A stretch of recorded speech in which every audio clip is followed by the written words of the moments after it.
This is a story about a magical world filled with a variety of monsters, from insidious goblins to unknown creatures. The goblins were as numerous as ants and attacked in a crowd, but there were those who had no trouble dealing with them, no matter how many there were. The goblins were cunning and always tried to outwit their opponents. However, one day they came across a young man against whom their tricks did not work.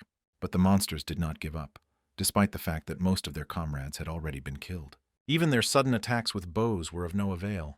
The brave warrior was Yuan. At first glance he looked like an ordinary boy, but his skill level was very high. Using Bang, his strongest weapon that resembles a bat, he transformed it into something more. Now it was a real automatic rifle, filled with magic. This is what happens when you underestimate your opponent based only on appearance. The young man was not always so strong, but from early childhood he showed extraordinary abilities. At the age of 4, he could read books without difficulty, which delighted his parents.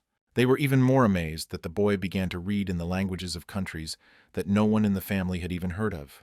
Then grandfather ran into the room and announced that Yuan had inherited a rich lineage of ancestors. Finally, he said, a child was born who would fulfill a long-standing family dream, return the Tower of Babel to the possession of their family. The rest of the family were skeptical, thinking that their grandfather was simply delirious in his old age. However, he was confident in his words and wanted to show something to Yuan.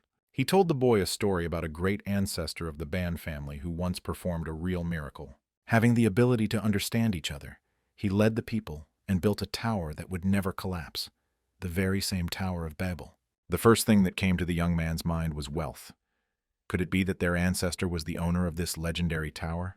But the grandfather explained that the ancestor was merely a master linguist, capable of translating and transforming any language, and that the family should not forget what a great man he was. He convinced Yuan that once their family found the tower again, they would regain their former glory and power. These words lit a spark in the boy's eyes. When he was very young, Yuan often listened to his grandfather's stories about his ancestors' adventures, and his grandfather hoped that the boy's extraordinary talent in languages would help him realize the family dream. However, Yuan's abilities exceeded all expectations, and one day a miracle happened. Now Yuan is just a high school applicant, but thanks to his academic performance, he expected to enter a prestigious university, namely to the Faculty of Political Science and Diplomacy at the University of S. But he began to worry that the results of his admission were not announced for some time. Suddenly, something strange appeared on the laptop screen. Yuan didn't understand what was happening. An unknown letter appeared before him, which was not easy to read. The text was distorted and written in a language that Yuan had never seen before. It seemed to announce his admission to the best academy in the alternate reality and the acceptance of his documents. Yuan didn't understand what kind of academy this was, since he definitely hadn't applied there. Meanwhile, a timer appeared on the screen, counting down the time until the practical assessment. The young man decided that this was probably some kind of trick by his sister, Bon Yumi. The distorted letter disappeared and a message about successful enrollment appeared on the screen. Yuan was so happy that he completely forgot about the strange letter, thinking it was nerves. But the countdown was already coming to an end. Yumi entered the room to see if he had been admitted. But when she opened the door, she found no one there. Meanwhile, Yuan had already been teleported to the location where the practical assessment for candidates from the lower dimensions was taking place. Looking around, he realized that this was not a game at all. He had actually been summoned to the academy. His mission was to defeat the blind goblin and destroy the dungeon core. The young man did not understand what practical assessment was being discussed, since he had not submitted documents anywhere. But the test had already begun. Blind goblins came running at his cries, and the young man was terrified by their appearance. Since goblins were blind, they relied solely on hearing and smell to navigate. Yuan realized that now was not the time to be confused. His life was in danger. Still, he didn't fully understand whether he really needed to fight the goblins to get out of here. My head hurt a little after the fall, and the surrounding environment only increased my fear. He began to think about how to defeat the two monsters in order to pass the exam. While he was trying to figure out what to do, he accidentally made a couple of extra sounds. This was a big mistake. One of the goblins immediately rushed at him. Yuan realized his mistake and tried to remain as quiet as possible. The goblins continued to rummage around in search of prey, reacting to the slightest sound. The young man tried to remain calm, but accidentally hit the rocks and made noise again. A blind goblin immediately attacked him, and it seemed that the boy was finished. But at the last moment he managed to dodge the monster's blow. Although he managed to evade them, the goblins did not leave him alone and continued their search. Then he realized that, despite their blindness, their senses of hearing and smell were much sharper. Moreover, they hunted together, chasing down the victim, and no matter how well he hid, he would still be found sooner or later. If he doesn't want to die so stupidly, he needs to come up with something urgently. The only way out is to use their power against them. Yuan picked up a few stones and threw them away from himself. As expected, the goblins immediately rushed towards the sound, deciding that the victim was running away. One of them, having reached the place, realized that these were just stones and was slightly surprised. Meanwhile, the young man picked up a larger stone and threw it straight at the monster. It would not have been possible to knock out, much less kill, the goblin in this way, but it made the monster even more aggressive. One of the goblins thought that the blow came from behind, turned around and immediately struck back. Only it was not Yuan who was there, but his comrade. The goblins didn't even realize that they were fighting each other, believing that they had prey in front of them. In the end, Yuan managed to defeat them. Completely weakened, they fell to the floor, covering each other with their bodies. However, the young man noticed that one of the monsters continued to breathe, although it could not escape from under the body of its comrade. Therefore, Yuan had to deal with him himself. Despite his fear, he managed to finish off the goblin, because if he hesitated and could not finish off even this dying creature, he would not be able to get out of the dungeon. After that, something strange started to happen around him. A distorted letter appeared in front of him, which spoke of the successful completion of the first stage. As a reward for his courage, Yuan receives the power of the upper dimension. And now he also has access to the Babylonian Codex. The power of the Babylonian Code has been activated. It will now be transmitted through the ideograms of the language, that is, symbols that convey meaning through their form. Hieroglyphs are also registered. Unlike phonetic symbols, which represent sounds, these symbols convey a concept directly through their form. The common concept of the two goblins was removed: demon and life. Now the young man can extract and absorb the concepts of his opponents depending on their level. Yuan's abilities are not limited to just knowing languages. He can now become stronger at the expense of those he defeats. He managed to absorb 0.2 demons. Since such concepts are not within the power of humans, it is recommended to store them in the Babylonian Codex and apply them to other objects.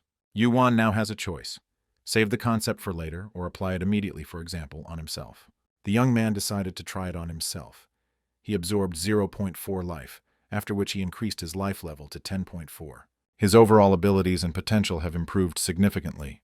By absorbing 0.2 flesh, Yuan's strength increased to 10.2, making his body stronger and healthier.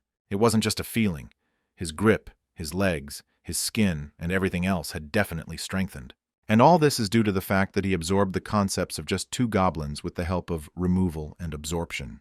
After this, their bodies disappeared, leaving behind only clubs. Since the act of applying the concepts worked on him, it would work on other objects, such as the goblin's club. Using the unlocked power, Yuan quickly cleared out the blind goblin dungeon. He also found the dungeon core and destroyed it. At this point, his special practical test was completed, and the young man thought that he would finally be able to return home. However, the place where he was moved was not his home at all.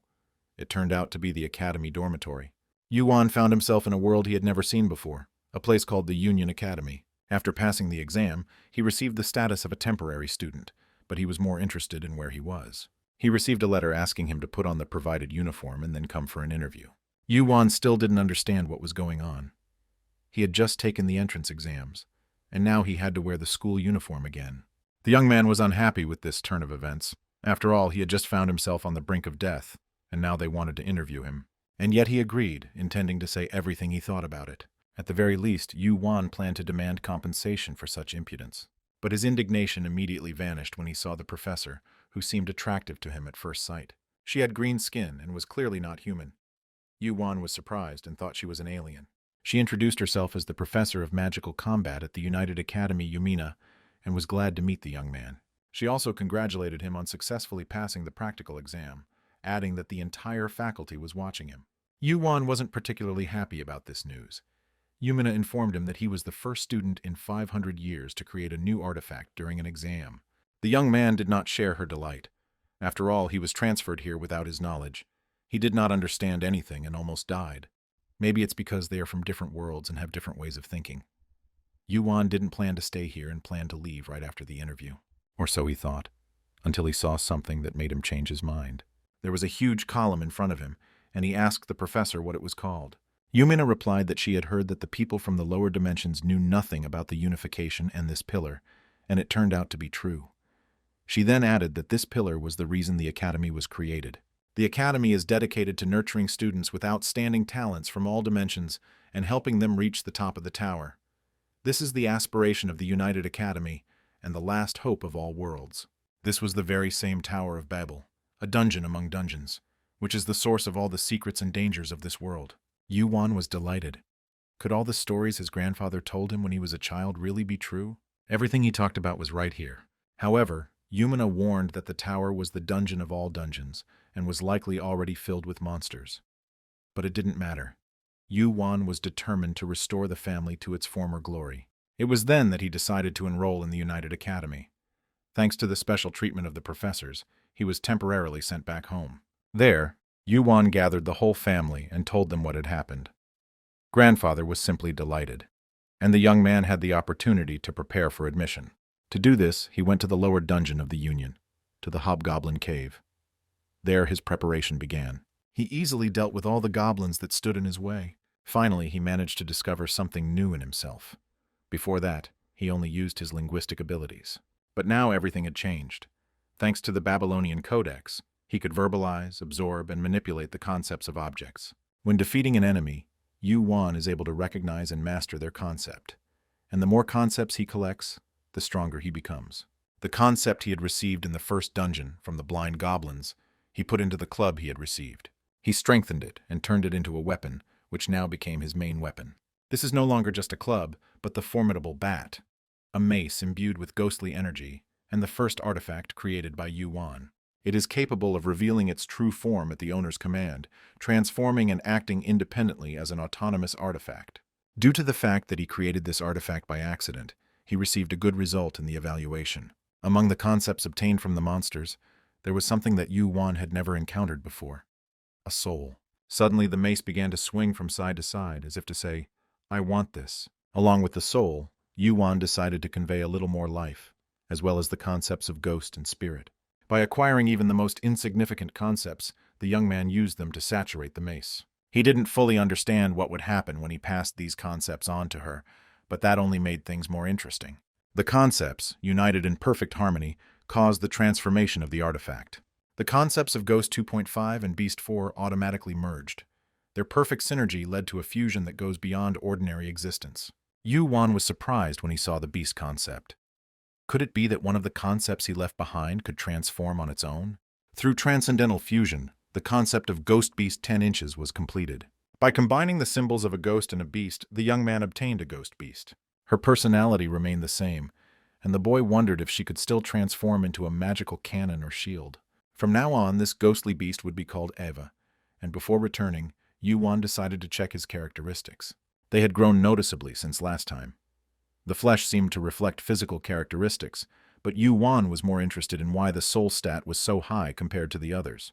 He also gained the abilities All-Seeing Eye, Perfect Pitch, and Mouth of Babel, which may have been related to his linguistic skills. It was also interesting to see if Eva would be able to surprise anyone, but it seemed she was sure of the opposite.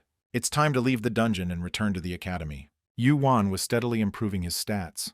The main thing was not to lose momentum. And now the most important event was the entrance ceremony to the United Academy. The ceremony was to take place in a special auditorium at the academy, designated exclusively for admissions. Other students gradually filled the hall, taking their seats while they waited for it to begin.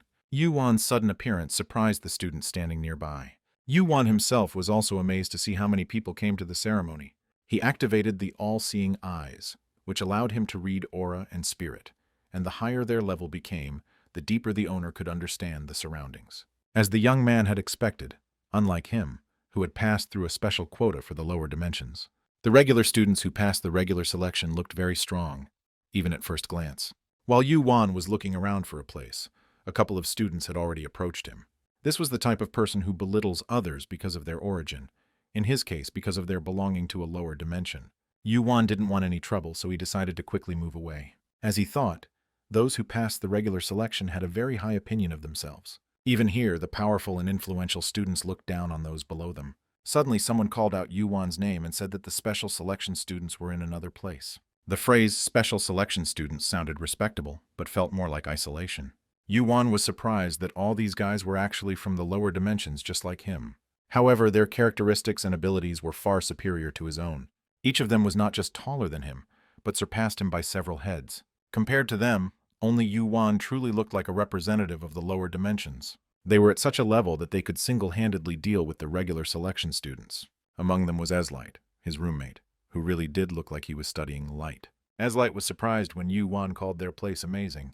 They had already met in the dorm before Yuan came to the ceremony, and their first meeting was a little awkward. At first, Eslight mistook him for an enemy, not realizing that he was facing a freshman and his neighbor. He immediately apologized, citing nerves after the practical exam. At first glance, Eslight looked like a prince from a fairy tale, but he turned out to be quite hot-tempered. Yuan told him about his exam, which amused him greatly. After all, even a beginner familiar with only the basics could have dealt with the goblins. Eslight himself had to deal with a group of trolls and ogres. Yuan noted that he hadn't talked to anyone so casually in a long time. After all, they met right after the exam, without even having time to take a shower. Therefore, the young man wanted to go to the shower as soon as possible. Even though the shower was shared, Eslight still decided to continue the conversation right there. Yuan seemed to have a slight feeling of awkwardness after this meeting, and since these seats were set aside specifically for special selection students, it meant that the two girls sitting next to Eslight were also from his group. Yuan greeted them. One of the girls looked like the embodiment of kindness and sweetness. Her name was Rushel. The second one was more reserved, and the first thing that caught her interest was the snake wrapped around Yuan's arm. Even though Eva was invisible, she was able to see it. Yuan introduced Eva to his new acquaintances. They were surprised when they saw her, but the young man was still wondering how they managed to do it. Eslight wondered if this was the same artifact he had before, and how he was able to change it so quickly in just a couple of days. Despite the cool reception, the girl became interested in Yuan and introduced herself as Dokgoyeon, the daughter of Master Murim. Yuan also introduced himself and asked her about Master Murim. It turns out that she uses martial arts and creates gusts of wind between her palms. The young man was too straightforward in his statements, which slightly amused the others. Dokgoyeon replied that he was absolutely right, she really does that. In the distance, Yuan also noticed Yumina sitting among the other professors. Eslight asked if he really had an interview with the professor. Yuan said yes, and for some reason he thought Eslight had too. But suddenly something began to happen above them. The ceiling of the auditorium gradually opened up. Some strange pressure appeared, which caused the students' heads to hurt. None of them could withstand this incomprehensible pressure. At this time, a voice was heard that announced the readiness for the ceremony. Yuan looked up and saw something strange that shocked him. It was like a huge eye that announced the beginning of the 2557th opening ceremony of the United Academy. After the ceremony, Yuan and the others gathered in Yumina's office. She wondered if the students were impressed by the principal's speech. But for most students, this caused more fear than pleasant surprise. Yuan replied that it was unbelievable, and asked if that giant eye was the principal. His words shocked everyone, as many were too scared to even look up. Dokgoyeon looked at Yuan with apprehension after that. It seemed to her that he was not a student at all, but some kind of creature hidden under a special ability. But Yuan continued that at least it felt like a huge eye was looking at them. Yumina confirmed that it was indeed the rector, and they would most likely not see him again unless they achieved something exceptional or provoked an incident. However, it seemed that Yuan would have a personal meeting with the principal, although for him it was more like a curse. Yumina added that the students' achievements were also her achievements as a professor. These words surprised Eslight. He asked Yumina if she would be their leader, to which she replied in the affirmative. Eslight was surprised, because they would be led by one of only 9 professors in the entire academy. The professor formally introduced herself as Yumina, and explained that she taught magical combat. Eslight asked if students weren't usually assigned lower-level mentors. Yumina replied that it was, but that this year the students admitted were so unusual that the responsibility was placed on her. So unusual, it's a wonder they were chosen at all. The professor warned them to be careful of jealousy and hostility from regular students. Yuan was surprised by her words, because the envy and hostility here went beyond ordinary rivalry. We were talking about real clashes and fights, in which even professors have no right to interfere. Yumina added that from now on the 4 of them must stick together, since they are rare special selection students. To thrive among others, they must be strong enough to ignore others' envy and hostility. And with that, they are now partners who will have to climb the tower until the end of their training. Yumina then thanked them and informed them that the academy had prepared small gifts for them. She will explain the rules and other details after they receive the artifacts. The artifact was so bright that it was impossible to look away. This pendant was a kind of student ID card that students were required to carry with them. With its help, they could identify themselves, gain access to all campus facilities, and even teleport around the territory of the association. The teleportation spell actually worked, and Eslight and Russell were delighted with the professor. Yuan, on the contrary, did not show such emotionality. The ticket was also needed to enter the tower, so the pendant had to be carefully looked after. Russell was curious as to why the others left while Yuan stayed. Yuan guessed that it might be because he was the only one who sensed the presence of the eye. Just before the tea party, Yumini received a call about this. Yuan immediately realized that something was wrong, because only Yuan was able to look directly at the principal. Meanwhile, Yuan sat in the office, overcome with excitement. A personal meeting with the rector on the very first day. What did he manage to do? Suddenly, a voice began to come from the doll standing opposite. He said that the young man could look at him calmly, because his true incarnation was not here. The rector asked to be called master and explained why he had summoned the young man. He usually does not interfere with the student's education. The weak remain weak, the strong remain strong. Their lives depend only on them. Whether they die in the tower or achieve power and glory, the master does not care. Yuan tensed up as he listened to the rector's monologue and didn't quite understand what he was talking about. The master explained that he had only one goal, to see who could reach the top. Everything else was of no importance to him. He spoke of the Tower of Babel, which the Ban family has been intending to reclaim since ancient times, along with all its power and glory. But Yuan is willing to risk his life to get the tower back. However, the master reminded him that the tower had different meanings for the other students, and each one had his own way of trying to get to the top. So the young man asked the master what the tower was. He replied that the tower was a test on the path to the divine. Hearing this, Yuan began to worry. What kind of deity was on top of it? By deity, he meant something like glory and dictatorship, where everyone bows down to one master. Yuan was excited, but he was even more curious about what was hidden at the top of the tower. The master continued that he usually did not interfere with the students' difficulties, but this time he would make an exception, because he saw potential in the young man, the greatest he had ever seen. He promised to take measures to help Yuan climb to the top of the tower. Something strange began to happen to the young man's pendant, and it frightened him, but the master reassured him, saying that everything was fine. He had simply expanded his rights to research outside the academy. Now he could go to any dungeon. Yuan now has even more opportunities to hone his skills before climbing the tower. The master thanked the young student and sent him away, wishing him good luck. He added that the boy needs to improve his skills, and if his progress is noticeable, he will unlock the next privilege for him. Yuan wasn't quite sure what kind of privilege he was talking about. The master explained that he would allow him to explore the tower alone. Yuan was surprised to hear this. Finally, he added that he would look forward to their next meeting. Emerging from the portal, he accidentally bumped into the professor. She just smiled and said that everything was fine. The rector always let guests go this way. Yuan told her about the conversation. The professor was surprised to learn that the master had given him permission to leave the academy. The young student did not understand whether this was really so important, to which the professor replied that not everyone is allowed to do this. Now he could freely explore the outer dungeons and visit the outer cities at will. This meant that he would receive much more experience and training than other students. Yuan thought that the master gave him this opportunity because he considered him too weak, so the privilege was akin to extra classes. Yumina even envied Yuan a little, because professors are usually so busy that they can't leave the academy at this time. She added that the association is an academy where everything is arranged in the interests of students, which is sometimes inconvenient for teachers. He could wander around the shops and enjoy the local delicacies as much as he wanted. Yumina advised him of one good outer city, Ronica. So the young man went there. The professor asked him to bring 2 bottles of wine for the newlyweds, made by the priests of the temple. The drink was famous for its sweet fruity aroma, rich bubbles, and long aftertaste. Yuan couldn't refuse her, and he himself wasn't against it, because there was certainly something interesting to be found in the city. In addition, as a reward for this, he received an expanded inventory. Yuan remembered one of the items his grandfather left him before he entered college. The young man became interested in what kind of consumables his grandfather had prepared for him. He gave the bag to me just before leaving, saying that it contained something he would soon need. The bag was so heavy that it felt like it contained bricks rather than anything useful. And it turned out to be close to the truth. Inside were bars of pure gold. Grandfather said that the young man could take as much as he wanted. After all, this was the legacy of his ancestors who had dedicated themselves to finding the Tower of Babel. Now it all belonged to him.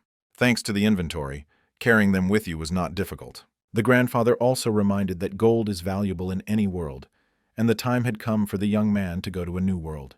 The city of Ronica really looked amazing. Even though it was another dimension, the cityscape seemed familiar. While Yuan was admiring the streets, guards approached him and asked where he was from, since they had never seen him there before. As they got closer, they noticed he was wearing a student uniform and realized he was from the United Academy.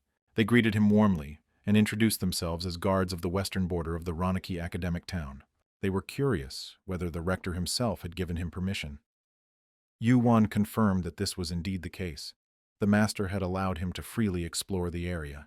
They added that thanks to the hard work of the master and the academy staff, their city still remains peaceful, and they are grateful for that. The guards offered their help if the young man wanted to get used to the city. Without thinking twice, Yuan raised his hand, pointed at one of the flying machines, and said that he would like to get his hands on one. He wondered how much it was worth, although it wasn't that important. His ancestors had left him enough money. Thanks to his inheritance, it was not difficult for him to acquire a hoverbike. Emotions were off the charts. The young man had not been able to be so happy for a long time. Even the basic version of the bike cost 250,000 roni. Expensive, but not for Yuan. The guards were surprised when the young man took out a gold bar and offered to exchange it for a hoverbike. The exchange was far from equal. One gold bar was worth 7.5 million roni. All this time Ava was with him, and she apparently was also interested in flying on a bike. Yuan added the concept of spirit and ghost to it, turning the hoverbike into a living artifact. The young man named the new artifact Lilith, endowing it with a will, just like Eve. He also bought some wine for the professor, so it was time to return to the academy. But the joy did not last long. The professor invited him to have a drink together. Eslight was disappointed in Yuan, because after their meeting, he left without saying a word. In addition, Yuan came back with a hangover, which made Eslight even more angry. The young man admitted that he was truly sorry, but he could not refuse the professor. Also, Yuan is now the class representative. Dokoyan joked that he got the symbol of the representative in exchange for becoming the professor's drinking buddy. But the young man was not against this either. Eslight, although with displeasure, accepted it. Dokoyan was against this decision and believed that she should be the headman, because she is the strongest among them. Dokoyan was confident that she was stronger than even Yuan. Eslight was dissatisfied with Dokoyan's words and thought they were a strange way to express thoughts. After all, they should be equal comrades. He wanted to hear an explanation from her, because her attitude as if she was above everyone else was unlikely to have a good effect on their joint adventures in the tower. But Dokoyan didn't agree with Eslight. In fact, she was even amused by it. It was funny for her to hear about equal comrades from the one who asked the professor yesterday whether students could conquer the tower alone. Eslight replied that he was just curious. It didn't mean he didn't want to go to the tower with the others. It looks like they're getting into that hostility thing. And in the morning, Yuan was going to say that they should at least come up with a plan in advance. But it looks like the group is already off to a rough start. In particular, Yuan didn't want to be the class president, but now he began to understand why Yumina chose him out of the four of them. Eslight is surprisingly ignorant, but his pride is ridiculously strong. Dokoyan is incredibly self-centered, strong, but will definitely make enemies. And Rushel is surprisingly passive. She doesn't have the character to lead or educate others. Therefore, Yuan was the best candidate among the others. And since he's the class president, it's time to take matters into his own hands. Yuan says that the class president doesn't have to be the strongest because he's responsible for other things. But Dokoyan did not agree with his words. In her opinion, the headman should still be the strongest. Yuan believes that since the strongest is the class president, he will make all decisions independently at his own discretion. The class president must be able to offer a fair and good solution for everyone. In this sense, he is the most flexible. Dokoyan still decided to back down, since it was the professor who had the right to appoint the class monitor, as long as she agreed with their arguments. Although the only person she wanted to lead was Yuan, these words made the young man tense. Dokoyan added that even if something is bothering her, if she wants to get what she wants, she will have to put up with what she doesn't need. By doing this, she further fueled the internal conflict in the class. Dokoyan left, and her last words deeply hurt Eslight. The morning was indeed difficult. Yuan felt like he was on a battlefield rather than at the university. It will take a long time to solve the pride problem, but in the meantime, we need to come up with a new plan.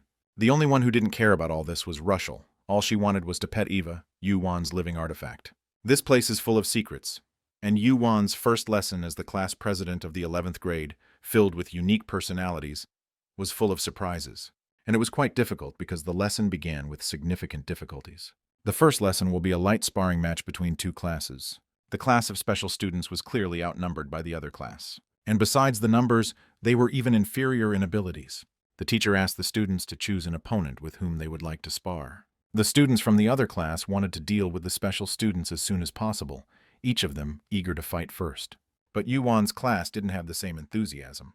On the contrary, they didn't understand their zeal. Eslight assumed that since the academy divided the classes based on the students' abilities, the first special class hated the 11th.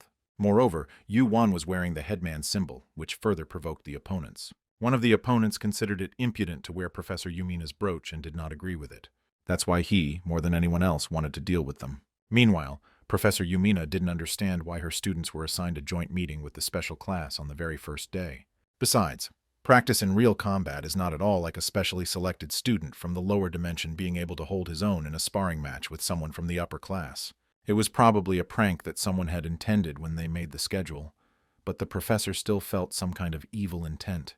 The first sparring match will be between Yuan and Ereto, but the youth replied that he cannot, as his fighting skills are still insufficient. For this, the teacher immediately took 3 points away from their team and said that this was not an excuse, so the fight would take place. Yuan didn't understand why the teacher was dragging him into sparring. Was it really to humiliate him in front of everyone? The young man added that he was accepted as a specially selected student because of his unique abilities, not his fighting skills, so it would be more logical to evaluate him differently. After Yuan's words, the teacher became angry. It was unacceptable for him that some student would teach him, and for this he took away another 5 points. Yuan said he was willing to spar, but only if he had a week to prepare, then he would be willing to compete. According to the young man, within a week he will be able to enter the upper dimension and return from there stronger. After such a speech, everyone present in the arena fell silent, but not from delight, but rather from the stupidity of what they heard. The students understood that in a week he would be able to prepare for a sparring match against Ereto. Yet among them, there were those who were intrigued by Yuan's words. After all, the young man says that he can confidently confront someone from the special class with just a week of preparation. The teacher was not particularly happy with his proposal, because he again ignored it and set his own conditions, and yet he agreed to it. Next Tuesday, there will be an official sparring match between 2 students, Yuan and Ereto. The format will be completely open, and the entire academy will have the opportunity to watch the broadcast live. The teacher also added that since it was Yuan who asked for the preparatory period, it would be better for him to show his full abilities. Yuan replied that he would show everything he could, and was also looking forward to the match with Ereto. But Ereto irritated him more, because it was quite difficult to see a worthy opponent in the boy. Yuan also managed to find out the opponent's characteristics using the same all-seeing eyes. Literally everyone's stats were superior to Yuan's, even including his friends. As he approached them, he noticed that they looked very uneasy. He wondered if it was because of him. But they were more worried about Yuan, who was already warming up and was ready to fight against anyone. Unlike the head man, she specializes in battles. Yuan looked confident, because she knew that she had characteristics superior to most, if not all, of those present, so she was ready to fight against anyone. But looking at her, the other students completely lost their desire to fight. And it wasn't strange, because even Yuan, with his own eyes, couldn't fully comprehend the extent of Yuan's strength. It was simply impossible for the students from the first class not to sense her overwhelming aura. She didn't understand what was going on. Should she really back down because of their lack of confidence? So she decided to challenge Ereto to a sparring match, since he was the noisiest of them all. Yuan was more than confident that he would agree to go against her, and she would easily defeat him. Ereto's original target was Yuan, so he didn't want to fight anyone else, much less Yuan. If he falls for Yuan's provocation, she will really beat him up, and he will be so injured that he won't recover within a week. Not that Yuan cared. He didn't care, he wanted it to happen, so he decided to try to stop Yuan. Yuan said that Ereto already had a sparring match scheduled with him, so if she wanted to fight, she should wait her turn. He is of course grateful that she stood up for him, but he will still be able to defeat Ereto himself. After all, he must prove that he is worth something with his own efforts. Yuan thought that Yuan was just a guy who relied on various tricks, but it turns out that he has a bit of manliness, so she doesn't mind. Ereto didn't even have time to say a word before everything was already decided for him. Meanwhile, Yuan's desire to compete with someone did not subside, so she asked again if there was anyone willing to fight her. But as expected, there was only silence in response. No one wanted to even try to resist her. Yuan was disappointed, because just a couple of minutes ago they were so noisy and wanted to compete, but as soon as someone stronger came out, their barking immediately died down. She literally called them dogs, and one of the students was not happy with such loud statements. He added that the weak and stupid always unite in packs, growl, pretend to protect their small groups. Therefore, such a spectacle simply cannot fail to please. Even though he was a special class student, his aura was different from the others. He was like a bird of a completely different feather. Eslight noted that this guy's name is Ortima, and he is the ruler of the dimension of Kedius. It's not that Yuan hadn't heard of Ortim. He didn't even know such a dimension existed. Eslight added that in addition to the Union, there are 10 upper dimensions. Ortima is from the family that rules one of them, Kedius. So he is one of the top 10 families among all dimensions. Before the sparring began, Ortima asked the teacher to turn on the recording device to record their sparring. Yuan didn't understand why he was doing this, but Eslight replied that it was necessary so that he could later show the video on the intranet. Yuan replied that he knew that an intranet was a network created by educational institutions to exchange information. Eslight was surprised when the young man told him this, because he came from the lower dimension and did not even know about the unification. So how did he know about the intranet? Meanwhile, the students found a live broadcast of Yuan and Ortima sparring. Now everyone, including students of the academy, will be able to see their fight. For some reason, the teacher wants to put specially selected students in an awkward position, but he is unlikely to succeed. The aura of the two opponents was simply off the charts. It didn't seem like Yuan was inferior to Ortima in strength.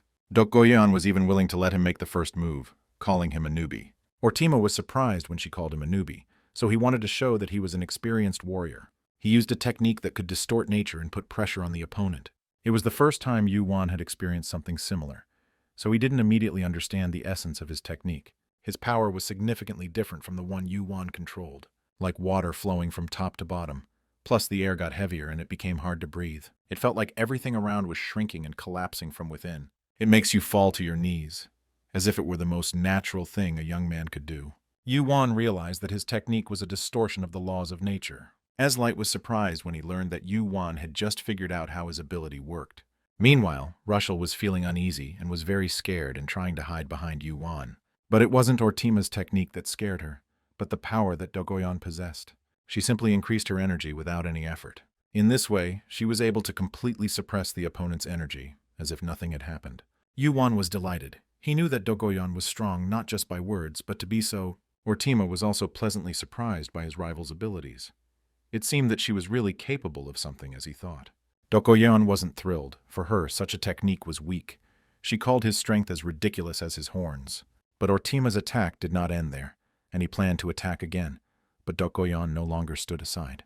With incredible speed, she suddenly attacked her opponent and was quite successful. Ortima didn't expect such a quick attack from Yuan. She, in turn, did not want to let him attack twice, because he had too obvious an attack, which became stronger the closer he was. Ortima's confidence gradually faded, and he decided to fight seriously, using both hands. But Yuan seemed to be one step ahead, or to be more precise, already behind his back. Ortima tried to attack her, but the girl's agility allowed her to easily dodge, and then strike the enemy. She called his movements stiff and clumsy. Yuan was disappointed because she thought Ortima would be much stronger. Ortim was even more angered by his rival's words about him being weak and clumsy. Eslight was delighted to see Yuan easily dominating Ortima. She literally crushed him, leaving no chance for victory. Yuan noted that Ortima looked like he was simply used to suppressing his opponent's actions. He was not used to fighting, contenting himself with only the technique of distorting the laws of nature. And when an opponent like Yuan appeared before him, who was able to suppress his technique and then attack in close combat, he became vulnerable. Sparring with Yuan proves that his method doesn't always work. Of course, Ortima had talent and potential, you can't call him weak. He had the power of suppression and physical abilities, but he himself did not move. Eslight was surprised at how Yuan noticed all this. Yuan, who fights on par with Ortima, and Yuan, who at this time comprehends them in both. They are truly special selection students from the lower dimensions. It was hard to follow the sparring. Only one thing was clear. Yuan was showing the lead. Ortima could only defend himself from her attacks. For him, it was more like an insult, and this angered him even more. But Yuan did not lose her momentum and continued to attack her opponent. Suddenly, Ortima finally dared to counterattack her. He was beside himself with anger and was not going to tolerate any more humiliation from her. Now he not only wants to defeat her, but even more, to kill her. But Yuan only replied that the concept of death was not something a child like him should talk about. Now this is not just a sparring match to assess abilities, but a real battle to the death. It seemed that one of the students would strike so hard that he would kill his opponent. But luckily, at that moment, Professor Yumina appeared and stopped their sparring. Her technique was like slowing down time. Suddenly, everything around stopped. Flowers appeared on the arena, as if she had transported them to a flower meadow. Yumina also noted that the academy does not encourage students to fight to the death. Therefore, she would prefer that her strength be spent on passing the tower. The entire arena looked like a field filled with flowers, and bright and beautiful petals were falling from the sky. The spectacle was extraordinarily beautiful and outstanding. It was a real stroke of luck to see something like this. Yuan thought it was just an illusion, but for an illusion, the scent of the flowers was too strong. The students, of course, were not happy with the professor's intervention, and still could not decide which of them was stronger. Ortima didn't say anything and decided to just turn around and leave. Dokoyan was also surprised at how strong Professor Yumina actually was. Returning to her friends, she asked them what it looked like from the outside. Yuan replied that it was truly amazing. At this time, Russell crashed into Yuan's back while hiding from Dokoyan. While others admired her strength, she was still afraid. Yuan found something cute in her actions, while Dokoyan found it more irritating. Meanwhile, the professor scolded teacher Farrell for deciding to pit students against each other in sparring from the very first lesson. Such actions are not acceptable in the academy, so he will be punished. The teacher apologized and said that he realized his mistake, but the professor only replied that a simple apology would not get him off. As she approached the students in her class, she also noticed that Yuan had an upside-down badge. Yumina said that for a class leader, dignity is everything, so you shouldn't wear the badge like that. It seemed that all the conflicts between the students had died down, but with her actions, the professor created another one. After this, the other students began to hate Yuan even more. Meanwhile, the entire internet was discussing Doon and Ortima's sparring match. Everyone was delighted that the girl from the lower dimension was able to fight equally with the ruler of Cadius. The incident with Yuan and the professor also did not go unnoticed. After that, the young man began to have significantly more ill-wishers. The entire internet was discussing what happened that day. Dokoyan didn't use social media much, so this all seemed strange to her. She was also surprised that many people consider Ortima to be promising. She is sure of the opposite. Then in the arena she noticed someone more capable than him. Dokoyan asked if Yuan had seen her, but he replied that he had not, as he was focused on her sparring. The guys weren't familiar with internet slang either. Eslight, of course, tried to understand what was being written about them, but it was difficult. Everyone was talking about nothing but Yuan and Dokoyan's sparring. And speaking of everyone, Eslight noticed something odd. Had Russell always sat so far away from them? Had something happened? She looked scared of Dokoyan and couldn't even get close to her. Yuan couldn't imagine them sharing a room. Maybe she's just nervous after sparring. So Yuan, as a class leader and as a friend, decided to cheer everyone up by taking out some jam from his inventory. It was a concentrate of 1,000 fruits, a special jam elixir that he managed to create. In addition to the amazing taste, it helps to increase the characteristics. Looking at the jar of jam, Eslight and Dokoyan were surprised and did not quite understand what was going on. Yuan opened the jar and asked for some bread. The aroma of the jam was so outstanding that it even reached Russell, who was sitting on the edge of the table. Yuan spread jam on the bread and it shone like molten gold. The taste was so sweet that it was impossible to describe in words. The young man was glad that his friends liked the jam he made himself. The taste was incredible. Dokoyan added that she had tried all the delicious things from the Central Plains, but this was on a whole other level. Russell also wanted to try, but due to fear of Dokoyan, she couldn't join. Still, she managed to overcome her fear and try the bread with fruit jam. As she expected, the taste was amazing. It was something completely new to her. It was so delicious that Dokoyan asked Yuan to make another one of these concentrates. He, of course, didn't mind. According to friends, the taste felt like something precious, but Yuan said that it wasn't exactly like that. It wasn't that expensive, but since they were a team, it was nice to share something good. So this can be considered as gratitude for the kindness they showed him earlier. Dokoyan decided that in exchange for the elixir, she would teach him martial arts. She will teach him all the basics and other skills he needs, so that Yuan can fight back against Ereto. They moved together to the training field to begin their martial arts training. There was enough space to move freely. Before Yuan could even finish eating, Dokoyan teleported him to the training room. He was curious about what she was going to teach him, but Dokoyan ignored him and immediately began teaching him. The first thing he needed to learn was not to make any sudden movements. The movements should be smooth and with maximum concentration, so the first technique will not be difficult. Before Yuan could blink, the Dokoyan sword appeared before his eyes. He was surprised by her speed and skills. If this was a real fight, he would not be alive. Dokoyan called it stab. This would be Yuan's first mastered strike. This movement, carried out without the slightest hesitation or doubt, made it hard to believe that this stabbing attack was made by a living being. However, Yuan managed to notice something in such a short moment. It was this new concept of piercing that Dokoyan used to perform this attack. Yuan didn't understand why it was called piercing. Wasn't it closer to fencing? He was so caught up in his thoughts that he didn't hear what Dokoyan was telling him. She continued that a thrust does not exist on its own, outside of a combination, and can be the end result of anything. But it doesn't matter. What she shows him is the most basic and fundamental essence of a thrust. His skill in using it depends on how often he stabs. It is also important from where he delivers the thrust. It is important to think about what he is trying to imitate when he stabs the enemy. And finally, what is the intention behind this blow? Yuan noted that these are the basic principles of thrusting. There are also countless variations, but the basics remain the same. Yuan was in awe of Yuan's martial arts skills. He did a little analysis of Yuan's actions, who had mastered one concept to perfection that was felt much deeper than several concepts mixed together. Now it was Yuan's turn to try a stabbing attack. Yuan warned her that of course it would be a pathetic parody, but he would still try. Yuan replied that if he could copy her movements perfectly the first time, it would mean that all the years she spent honing the skill of this strike would be meaningless. Yuan tried to perform a kick, and it was very similar to what Yuan showed. She was delighted to see that he had managed to master the essence after seeing her move just once. But Yuan thought that this was not it.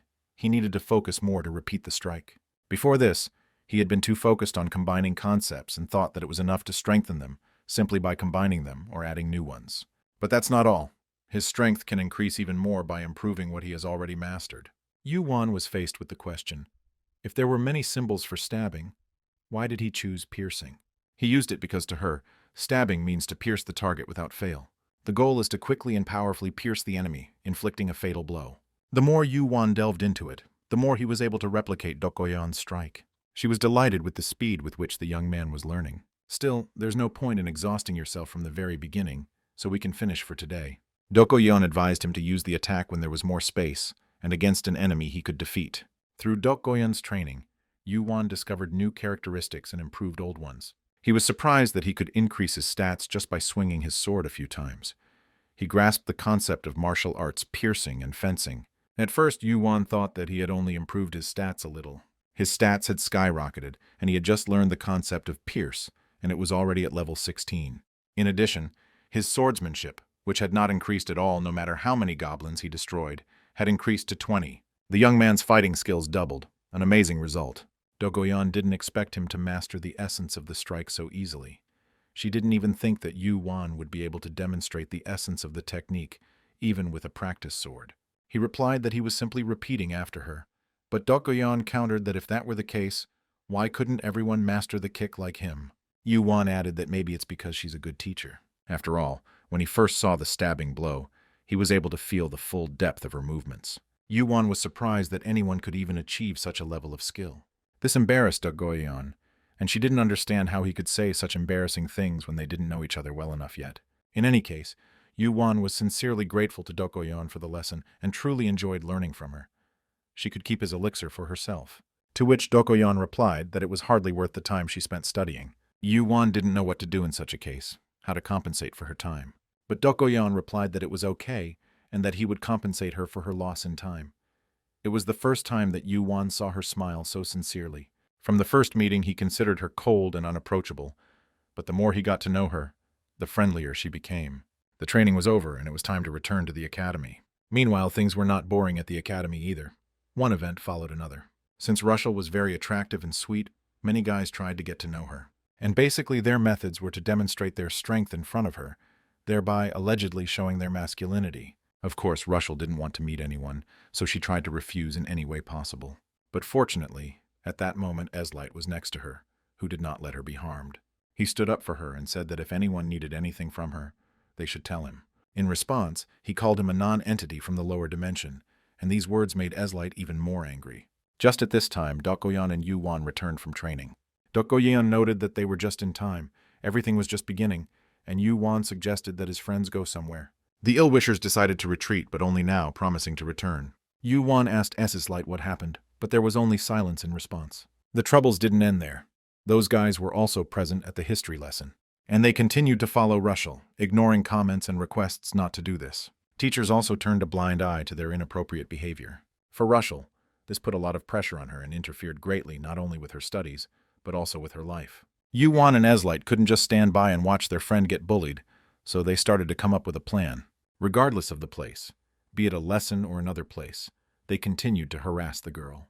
The professor ignored the three, but Eslight decided to intervene and inform him about it. Eslight said that some students were making a lot of noise and were preventing him from concentrating on the lecture. Could he please intervene? But the professor ignored him, replying that students should not talk during the lecture so as not to lose focus. Eslight and Yuan were surprised by the professor's decision, because he is the one who should fight for justice and the safety of the students at the academy. But everything turns out the opposite. The trio continued to pester the boys, but now their focus was on Eslight. Even then they didn't like him when he stood up for Russell, and after that he became their enemy number one. They didn't understand why he was trying so hard. Maybe they were dating, so he was standing up for her. Eslight could no longer tolerate the nonsense of ill-wishers, and was ready to start a fight right during the lesson. But Yuan asked him to calm down and think about the situation calmly. Eslight didn't understand why Yuan was telling him to back off when it was their classmate, but Yuan argued that there was no point in getting involved in stupid things. Making trouble in class will only make things worse, so another plan is needed. For example, you can use the intranet. The professor broadcasts his lecture on YouTube so that other students can listen to it too. But the camera was positioned so that the three of them were not visible. So Yuan wanted to move the camera closer to them so that not only could they be seen, but their conversations could also be heard. Now everything they say can be seen and heard live. All thanks to Eva, who held the camera and was practically invisible. Meanwhile, the comments were not long in coming. Viewers began to condemn those guys and ask what the professor was doing at this time. Yuan also named the broadcast Unification Story to attract more attention. Russell was grateful to her friends, but was still worried that this might cause trouble. And suddenly 3 guys noticed this broadcast and immediately started looking for the camera. They started looking for the camera and the one who started the broadcast. After some time, they finally managed to find Ava, who was holding the camera. They started shouting to the whole audience that it was all Eslight and that it was his snake. And then the professor intervened. The professor was extremely unhappy with the students disrupting his lecture and ordered them to state their name and class and then leave the room. They tried to justify themselves to him somehow, but the professor was so angry that he simply kicked them out of the classroom. His anger knew no bounds. He promised to give them bad grades until the end of the year, and once again reminded the students not to disturb the order in the classroom and to listen carefully. Yuan and Eslight weren't happy with the teacher's decision because those guys said so much about Russell, and in the end, all they got was 2s. But Russell convinced the guys that everything was fine. That was enough. She was extremely grateful to her classmates for not leaving her in trouble. This made Yuan a little embarrassed, and he replied that he just wanted to help. There was no need to thank him. Russell was glad that she finally had such good friends. Eslight was also glad that Russell was okay now, and added that he was still glad that Yuan was the headman. Dokgoyeon was of the same opinion as the rest of the boys. However, the group's main troubles did not end there. They crossed paths again during the next lesson, and now the trio looked even more vicious. The boys thought they were finally finished, but it turned out that it wasn't so. But this time their target was not the seemingly defenseless Russell. Now their target was Eslight, whom they wanted to take revenge on for the moment with the camera, thinking that it was him. They were waiting for him to explain what happened yesterday in class. After all, it was because of that broadcast that their grades for the semester were ruined from the very beginning. Moreover, because of this incident, they are now avoided by other classmates. But what was more annoying was that the teacher didn't try to intervene in this situation, as if he didn't even notice them. It seems that the faculty really doesn't consider students from the lower dimensions to be human. The situation escalated, and it seemed that a fight was about to start. But Eslight did not want to continue the dialogue with them in such a tone. He explained to them that if they wanted to talk to him, they should ask him more politely, and not like savages. This made them angry. They were ready to fight, despite the presence of the teacher. This answer angered them even more. They could not tolerate a conversation in such a tone from a person from the lower dimension. But Eslight couldn't stand it and pulled out his sword, knocking the enemy's sword out of his hands. The conflict escalated even more, and Yuan and the rest of his classmates were surprised by this outcome. Yuan's surprise knew no bounds. Using his eyes, he also noticed that Eslight had used a new concept. Eslight lost his composure and was furious with his ill-wishers. Out of fear, one of them pulled out a blade, but compared to Eslight's sword, it looked ridiculous. Eslight repeated to them once again that he would only speak to them if they asked him politely. Eslight, who usually looked like a whiny young man, suddenly looked like a brave knight. Yuan was also surprised at how Eslight suddenly changed completely. He didn't believe that such a thing was possible. Maybe it's because of his sword. Maybe his sword has some strange concepts. Eslight applied such strong pressure that the opponent could not even move. Dokgoyeon also found his sudden change in behavior strange. Meanwhile, Eslight asked the teacher what grade a group that suddenly attacks their classmates with real swords during class gets at the academy. To which the teacher replied that the academy does not encourage outside sparring, so there could be punishment for this. Eslight didn't agree to sparring, so the incident can be considered an attack. The teacher said that it was so, but the student revealed his personal artifact, to which Eslight replied that he was simply reacting to their attack. Eslight argued that he was right, and believed that even if they had started a fight, the teacher would have simply stood aside. His words made the professor angry. Eslight asked him what the teacher would do about the insults and slander that had been spat at him, to which he merely replied that he had not noticed it. This made Eslight truly furious, and he brought his sword to his opponent's face. The young man could no longer control his anger and was dissatisfied with the professor's decision.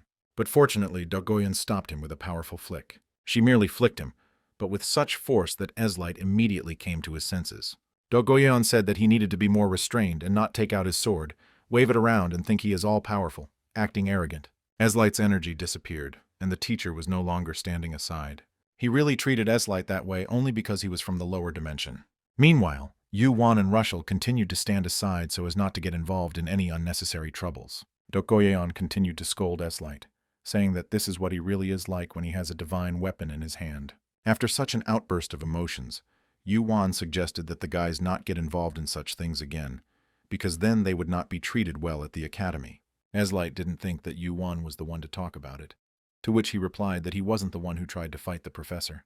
And besides, he made an official statement about his sparring, unlike Eslight. Eslight thought he could improve the situation like Yuan did last time, but he ended up almost causing a lot of trouble. Yuan didn't understand why Eslight left the provocateur alone and immediately tried to fight with the teacher. If it was in a normal state, he wouldn't have acted so recklessly, but it seemed like he had suddenly changed, as if someone had flipped a switch.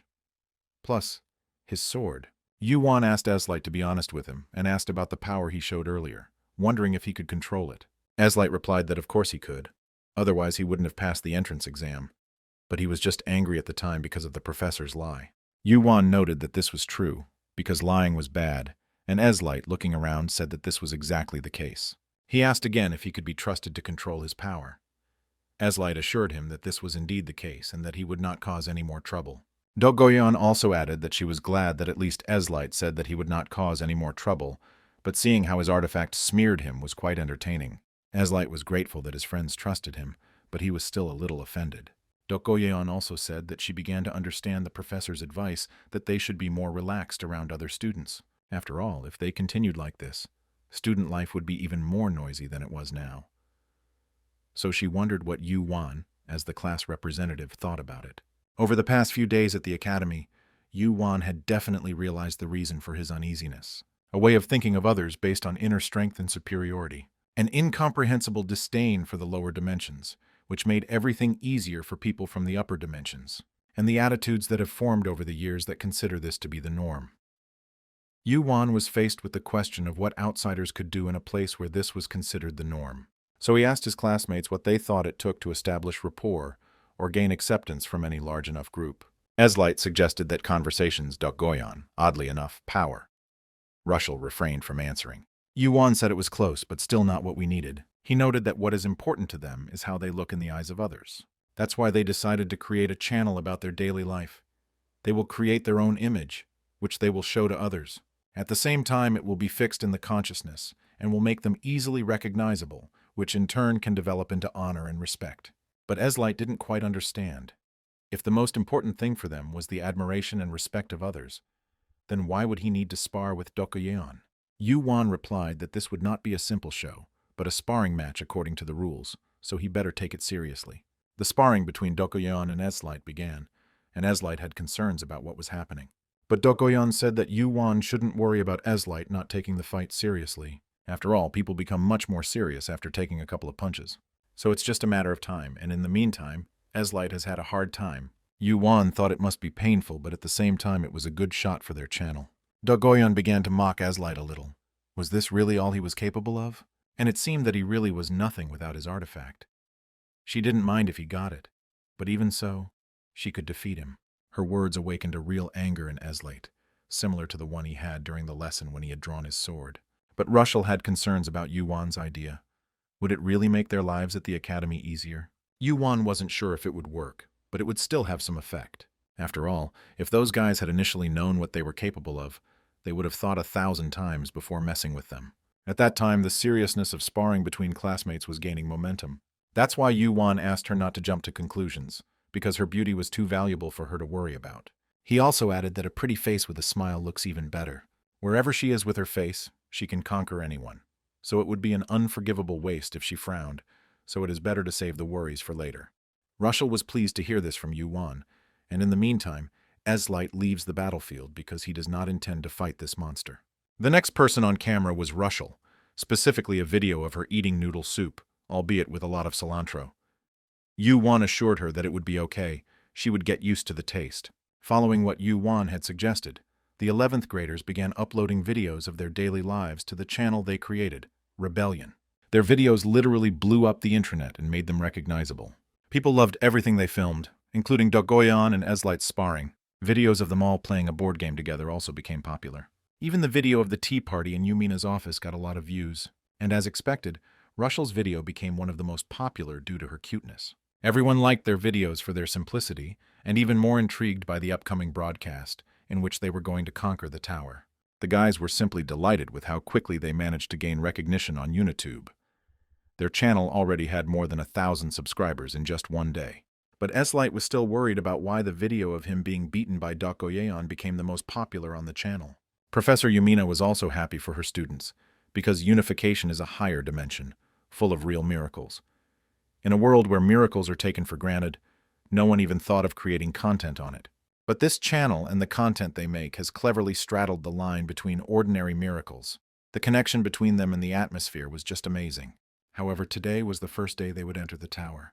The professor was worried about the students, so she asked them to be attentive, and asked if everyone was really prepared. Yuan was the only one among them who was wearing a student uniform. It was quite awkward for him. The thing is, Yuan lived in a peaceful place, so he didn't have any special clothes for fighting.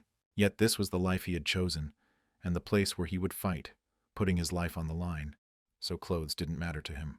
And since everyone is happy with everything and everyone is ready, it's time to go to the tower. Once they moved into the tower, they were immediately noticed by other participants. They immediately recognized them as those same guys from the Vostony channel. The tower is open from dawn, but entry is based on skill level. They are on the second-year line thanks to their fame. There were also those in the tower who were not particularly happy to see them, such as the very same trio that had bothered Russell and then Eslight. But this danger seemed of little importance compared to another, more important problem. After all, Ereto was also here, looking at them with an obvious desire to kill. So today is the day they conquer the tower, and soon after that, they spar with Ereto. There are only 4 days left, during which time Yuan must become stronger. During this time, he intends to reach such a level that Ereto will not even be able to touch him. The professor also noted that for safety reasons, she would like the children to finish early and return before the weekend. But this is not for her to decide, but for them to decide. So she was interested to know how long they thought it would take to climb the tower. After consulting, the guys came to a unanimous decision. They would need 2 nights and 3 days. During this time, they will be able to conquer the tower and return on time. For Yuan, conquering the tower meant more than just academic success at the academy or the outcome of the sparring match with Ereto. First of all, he wanted to show his ancestors that their work would live on. Before the hike, the students asked the professor if it was possible to film inside the tower. This will be done by an artifact with a personality, created in the likeness of Eve and Lilith. But the professor noted that the footage would be of little use because the tower is a constantly changing structure. Eslight also read about this in the manual. It said that the internal structure of the tower is constantly changing, and the equipment he wants to take with him breaks down very quickly. The professor added that each floor is called a room, and when they defeat the monsters in it, or deal with all the traps, the space itself transfers the group to the next room. This is called a shift, and the more of them there are, the deeper they go into the tower. Therefore, once the purification was completed, they would never be able to return to the same room. Besides, a new room meant different monsters, stronger than the previous ones, and similar traps. Dogoyon also had one question for the professor, but it wasn't quite the same as Yuan's. She asked what would happen if one of the students died while climbing the tower. Yuan and Eslight were very surprised, because they had already forgotten that you can die right in the battle in the tower. Yumina noted that this was a very important question, and it was good that they asked it.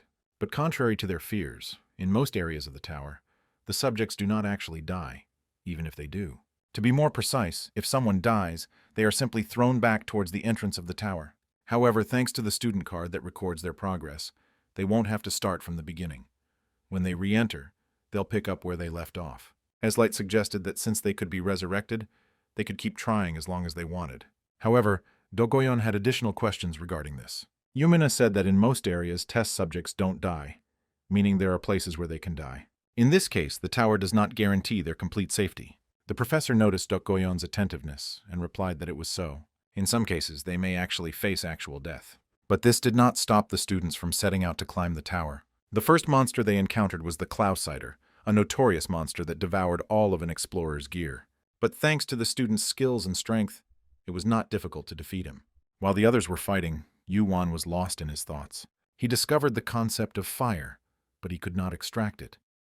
In the dungeons, there was no such problem, so the young man wondered why he could not do it in the tower. Understanding the reason may be the key to unlocking the boy's abilities. Meanwhile, Dogoyon came to him to ask if he had found out anything. Yuan tried to put out the flames, but it didn't work. Dogoyon responded that it was a shame, because if it had worked out, they could have used the features of each location in the tower. Suddenly, a huge Klausider appeared behind the girl who literally wanted to eat her. But Yuan managed to react in time and fought off the threat. Or to be more precise, it was Eve, who, although she had taken the basic form of a snake, could still continue to transform into a weapon. So it wasn't too hard to get through this level of the tower. Yuan noted that he had stronger weapons, but they were a bit noisy. But Dogoyon replied that she doubted that his weapon would be noisier than Rushel and Eslight's. She thought it was ridiculous, because the basis of dungeon battles was to move stealthily, avoiding detection of opponents, and not to smash everything in sight. Rushel and Eslight's fighting style was very different from their normal life. However, they managed to clear the first room with Klausiders.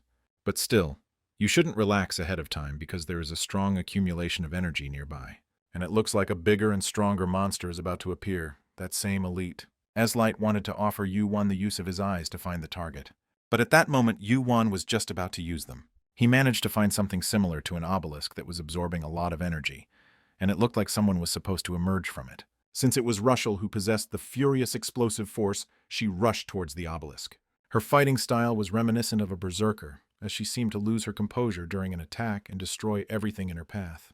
With a powerful blow, she easily breaks the obelisk, not giving the elite monster a chance to appear. In place of the obelisk, an improved core was formed, which is a very rare item. After picking it up, Rushel began to change, something that Yuan was the first to notice. Or rather, her hair gradually began to change color to a darker one.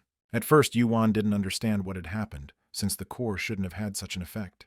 Rushel understood the reason and was worried that she would be misunderstood and turned away from. This was the result of Rushel's power, a kind of forge of the heart, a concept that uses emotions as fuel, burning them to gain power. In other words, berserk. Rochelle was afraid that perhaps she looked too scary when she was angry. Yuan replied that it was not like that and everything was fine. On the contrary, she seemed reliable. But Rushel was still worried that if things got worse, she might lose control. Dogoyon noted that everything was indeed fine and she didn't need to worry. Besides, if she lost control of herself, Dogoyon would kill her before she could cause any harm. These words caused a confused reaction from the other boys. Yuan tried to convince Dogoyon that this was not right, as they would have to start the exploration all over again. But Dogoyon only replied that they would have to continue conquering the tower together if Rushel continued in the same spirit. Not even that, she would have preferred to be in a group with only him, because the others didn't inspire hope. These words hurt Rushel and disrupted the mutual understanding between the guys. But Yuan promised to think of something, and understood why Rushel was so timid. He promised that he would find a solution, because it was the job of the headman to find a way out. His words made Rushel happy, and now she was less worried about what was happening. In her eyes, Yuan looked like a prince, but from the outside, for Eslight and Dogoyon, it looked strange. Despite all the conflicts, the students managed to pass one shift and go to the second room. The second room was not much different from the first, except for the moss and weeds. The elite monster core that fell from the obelisk had many different concepts, such as acid and fusion. Yuan got as many concepts from just one room as if he had gone through the goblin cave 10 times. Acid and fusion are attributes that can dissolve substances. They must have appeared when they defeated the Klausider. He fused his sword with it and passed the remaining acid to Eve. Dogoyon crept up to him unnoticed. She was also interested in seeing how Yuan applied the concepts. She also noted that if he trained his senses better, he would be harder to scare. At this point, something odd began to happen in the room. Eslight reminded his friends to be more serious because monsters would appear soon. One should be more careful, but Dogoyon had a different opinion. For her, the second room seemed no different from the first. No matter how careless the lion was, how could an ant's bite kill him? Meanwhile, evil spirits appeared in the room, harmful entities that target the magic inside living beings. Eslight said that enemies are usually caught off guard when they least expect it. Dokoyan suggested a small idea. How about having Yuan walk through the room alone? Yuan was surprised, because he didn't understand where such harsh suggestions came from. Rushel and Eslight were of the same opinion. It was too dangerous, but Dokoyan noted that it was the opposite. She explained that he needed to develop his abilities, especially because of the sparring he had coming up the following week. There was truth in Dokoyan's words, and Yuan didn't deny it. So he agreed to such an adventure and decided to try to get through the room on his own. Eslight tried to stop him, but Yuan insisted on his own. After all, as Dokoyan said, he needs to quickly raise his stats, so it would be a waste if they spent all their strength here. He needs to close the gap between them as quickly as possible. Rushel and Eslight decided to trust him, but if anything happens, they will immediately rush to help. Yuan also asked Dokoyan if she would help him if he got tired. She replied that at least she promised that he would not die from overexertion. This is what he wanted to hear from her, and now it was time to show what he was capable of. And in this, he will be helped by his living artifact, which is actually his main weapon. He transformed it into a real automatic weapon, which he used back when going through dungeons. With such a weapon, it was not difficult for Yuan to pass through the evil spirits. There was no trace left of the monsters. The bullets seemed to burn through them. Rushel and Eslight were surprised because they had never seen Yuan's strength before. Was this a normal weapon from Yuan's world? The speed at which he defeated monsters was simply astonishing. Eslight thought that if the soldiers of their countries had such weapons, how everything would change. His weapon looked like a rapid-fire launcher, but it fired metal pellets. With such a weapon, he could deal with third and possibly second-class assassins. Such an item is useful even in the world of martial arts. However, this style of attack is too straightforward. He is good at ranged combat, but at close range. The main disadvantage of such an attack was that in such a tight space he could easily be surrounded. Enemies can easily strike from a blind spot, which is what happened to Yuan. Eslight and Rushel were about to rush to his aid, but it was not necessary. But Yuan didn't only have such weapons. It was not for nothing that he trained in martial arts with Dokoyan, so he easily dealt with the threat that crept up from behind. The boys were glad that he was not hurt, and at the same time surprised when he used the sword. They had no idea he was so skilled with close-range weapons. It was indeed not bad, but Yuan noted that it was not good enough. After all, he's still not as good as Eslight or Dokoyan. Dokoyan watched with a smile as Yuan became proficient in martial arts after her training. Yuan combined attacks. While Eva killed the enemies in front, he dealt with those who came from behind. The adrenaline in his veins was pumping and he felt himself getting stronger. As a result, Yuan managed to clear the room by himself. It was exhausting, but not too hard. There was one last evil spirit left. After it was destroyed, the next shift would occur, so Yuan suggested taking a short break. Meanwhile, his abilities continued to surprise Dokoyan. The part of the monster he cut off was melting and disintegrating, and he was using the skills he had just learned in the previous room. How could he learn so quickly? Eslight was amazed by Yuan's resourcefulness. After all, not everyone would have thought of controlling the shift in such a way without killing the last monster. Dokoyan also praised him, saying that it was a good job and the final hit was just superb. She also added that if only he wasn't so focused on quick sword strikes, it would be better. But it's still better than being just a fool who only has a sword, hinting at Eslight.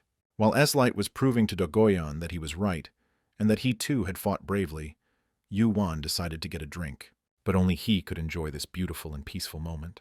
After all, Yuan had completely forgotten that only he could afford such luxury. Yuan was surprised when everyone looked at him with hateful eyes. He said that he bought the drink in the city. That was the problem. Only he could go beyond the academy. Yuan justified himself by saying that even if he wanted to share, he couldn't because he hadn't bought much. But that was a lie. Besides, the drink just relieves fatigue a little. But it's not the time to think about such things because they are still in the tower. Dokoyan wants to go through the next room herself. Yuan didn't quite understand why she wanted to clear the next room alone, since Dokoyan had previously said that he should fight to become stronger. In fact, she also wanted to try soda, since she had never drunk it before. But anyway, enough sitting around. It's time to move on. After the last monster was destroyed, the shift began as expected. Meanwhile, Yuan had a lot of thoughts about upgrading his stats. He is already at the average level in the academy. During the time he has been here, he has only swung a sword a few times.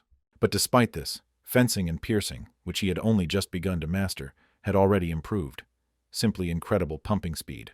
With such efficiency, it is worth concentrating on fencing, because sparring is already on Tuesday. It all depends on how much he can improve his martial arts skills. After all, the difference between Yuan and Ereto is more than 200 points. It's simply unthinkable. Frankly speaking, there was no way Yuan would be able to close that gap in ability over the weekend, no matter how hard he tried. But while studying with Dogoyeon, he caught a small hint. Acquiring skills is important, but improving them is even more important when it comes to developing martial arts. But learning these skills alone would be very difficult. So it would be a huge plus for Yuan if Dogoyeon taught him a couple more techniques. Yuan thought it was wrong because it would make him dependent on her, and he didn't like that. There's no need to rush. There's still time to think. While Yuan was lost in his thoughts, he didn't notice how he and his friends started to fall down. Eslight managed to grab the wall and shouted for Yuan to hold on to him, but it was too late, and he was quickly falling down. Yuan didn't understand what happened and why the floor underneath them suddenly disappeared. But there was no time to think, because he and Russell were falling straight to the ground. And the worst thing was right on the floor, a trap with sharp spikes. Yuan used the artifact, managed to catch Russell, who was flying down, and grabbed onto the wall. If he had hesitated even for a second, Russell would have ended up right on those spikes. Fortunately, at the last moment, Yuan and Russell still managed to escape. The young man did not understand what had happened, why the room was so huge, and even with a trap on the floor. Yuan thought that this might be the boss's room, but then he heard Dogoyeon's voice. She stood confidently with her feet right on the ceiling and advised him not to stay in one place for too long. This is a room with a lot of traps, so he can easily die here. Suddenly, a hatch opened behind Yuan and arrows flew out at a furious speed. But they weren't the only ones there. The traps seemed to be a weapons depot, and the worst thing was that they were very sharp. The situation had escalated, and Yuan needed to make a decision and find a way out as quickly as possible. It was difficult to dodge because with one hand he held Russell, who was on the verge of death. But since things have gone this way, the time has come to use your entire arsenal. Using Eva, he managed to dodge the flying weapon. He then grabbed Russell and summoned his new living artifact, Lilith. It was not for nothing that he bought such a wonderful hoverbike in Ronica. He told Russell to hold on tight, because this place was full of traps, and it looked like they were all aimed at them. It seemed like the room was one big trap, because there was a trap set at every corner. It looks like now is the time for Yuan to level up his escape power. But the flying weapon attacked not only Yuan and Russell, but others as well. The traps also reacted to Eslight. He used his artifact, which grants him wings, allowing him to fly freely. With the help of the wings granted by the artifact, he was able to repel the flying threat. Despite this, there was something that was bothering Eslight. The professor said that the traps won't appear until room 20, but they're only in the third, so why has the difficulty changed so much? Eslight was also curious about what artifact Yuan had summoned again. He was, as always, surprised by Yuan's resourcefulness, and even a little envious. Meanwhile, Yuan was trying his best to dodge the attacks. There were traps everywhere they went. Russell was thinking about the moment when Yuan caught her. She thought that this was a definite sign from him and decided to act as well. Yuan had a completely different opinion and was surprised by such a sudden change in the situation. But now he needed to focus on the more important thing: surviving. The attacks continued unabated, and their supply seemed endless. Eslight joined them, not understanding why Yuan was so bad at dodging when everything had been fine before. But Yuan also had a question. Where did Eslight get those wings from? Eslight was also curious about what kind of thing Yuan was riding on. Yuan replied that it was the hoverbike he purchased, and then asked if the three of them were here. Then where was Dogoyeon? Eslight replied that he didn't see her. Maybe she fell into a trap.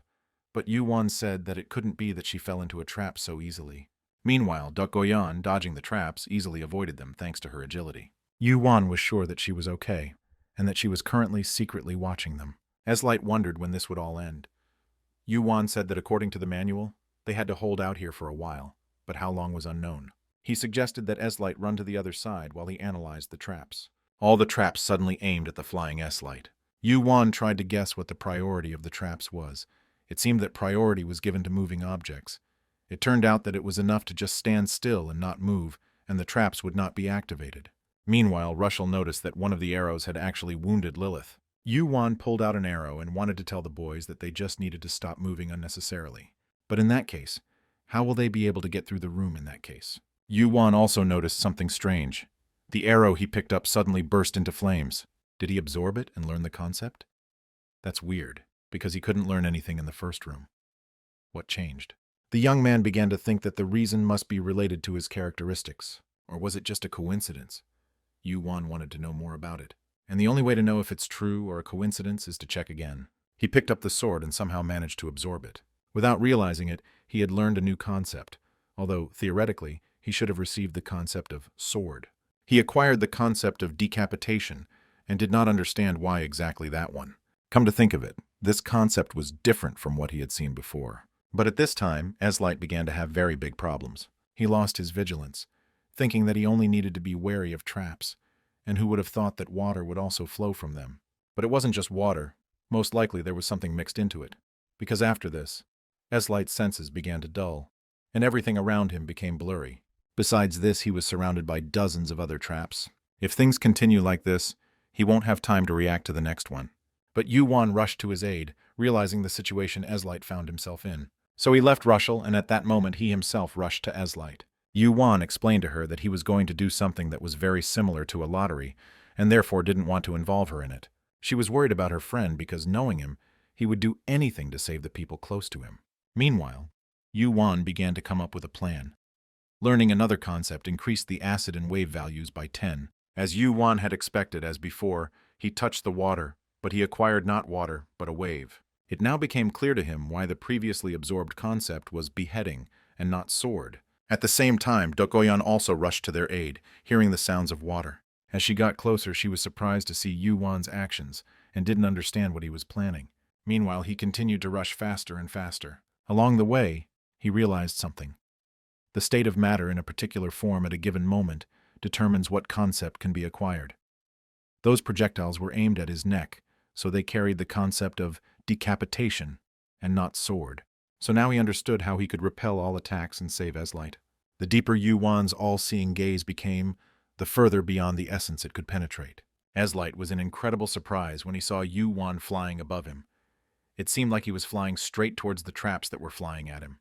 Yuan was certain that in order to repel the shells, he needed to understand their intentions. After all, his strength lies in concepts, and the more he understands them, the stronger he becomes. Therefore, Yuan's strength depends entirely on himself. He rose high up to become a priority for the shells.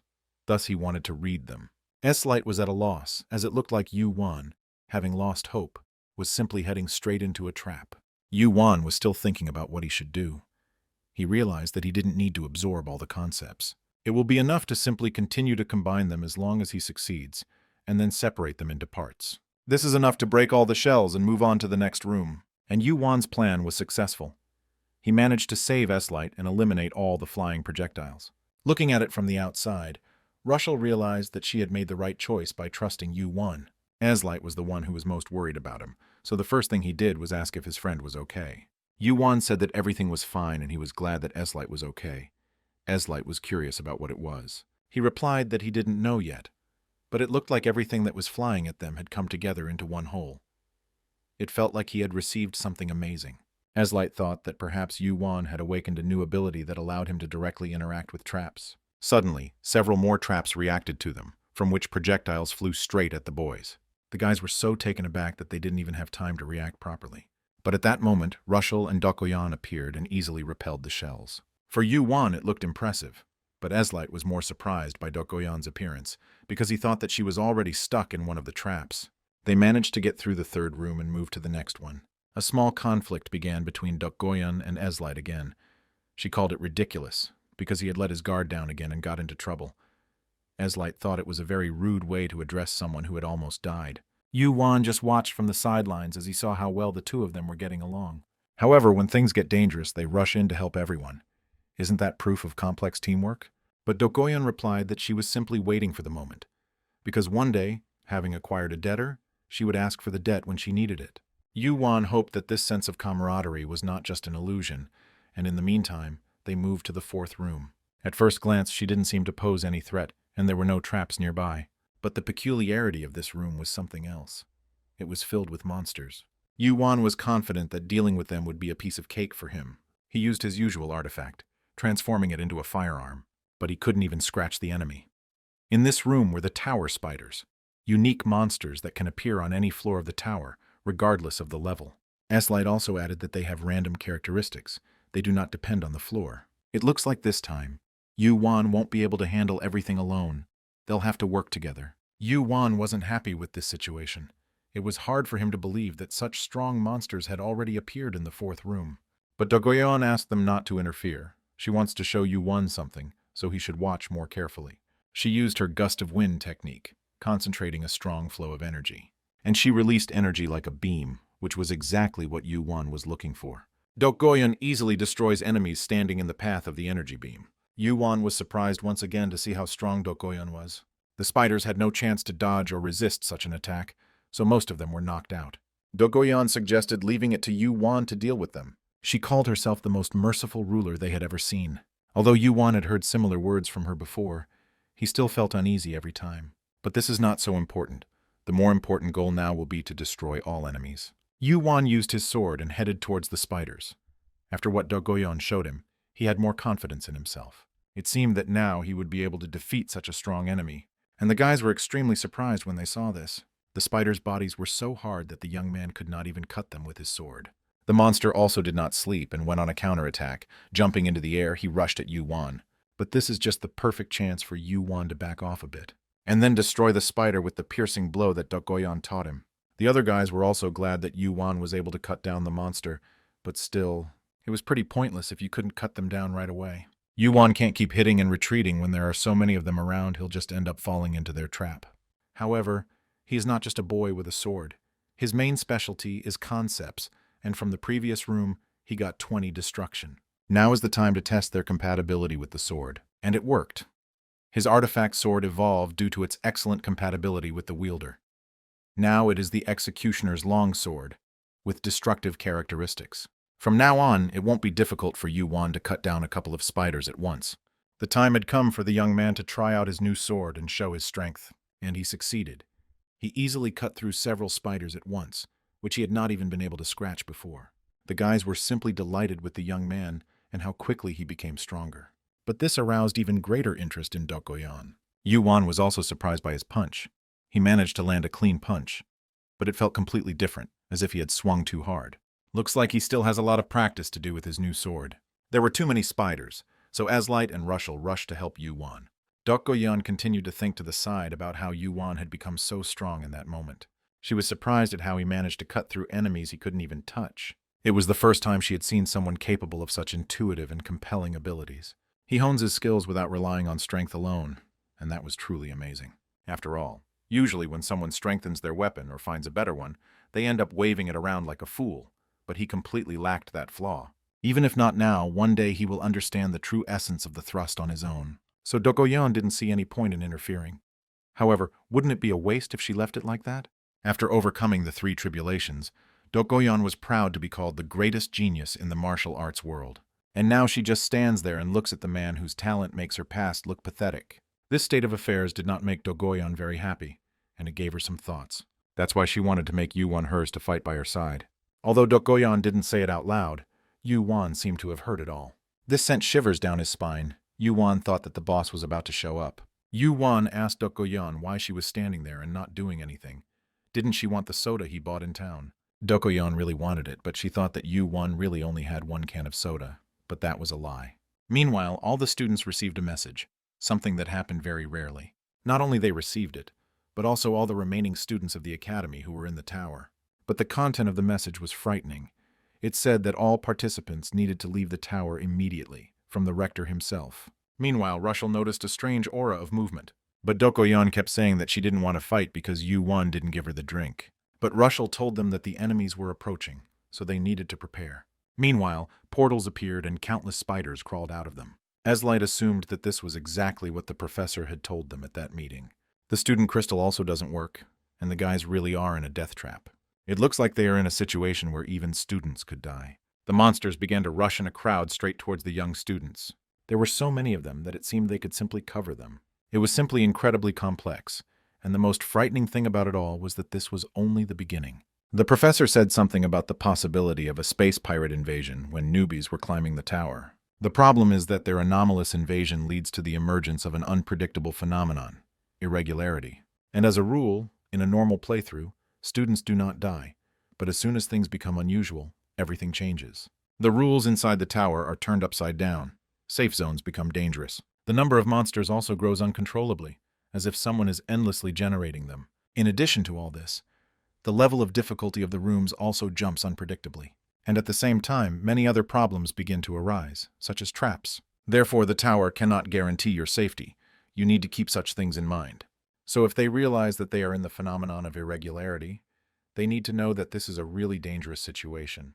Therefore, the best solution in this situation is to run as fast as possible in the hope of finding a way out, or find a more spacious room so that the monsters don't squeeze them in.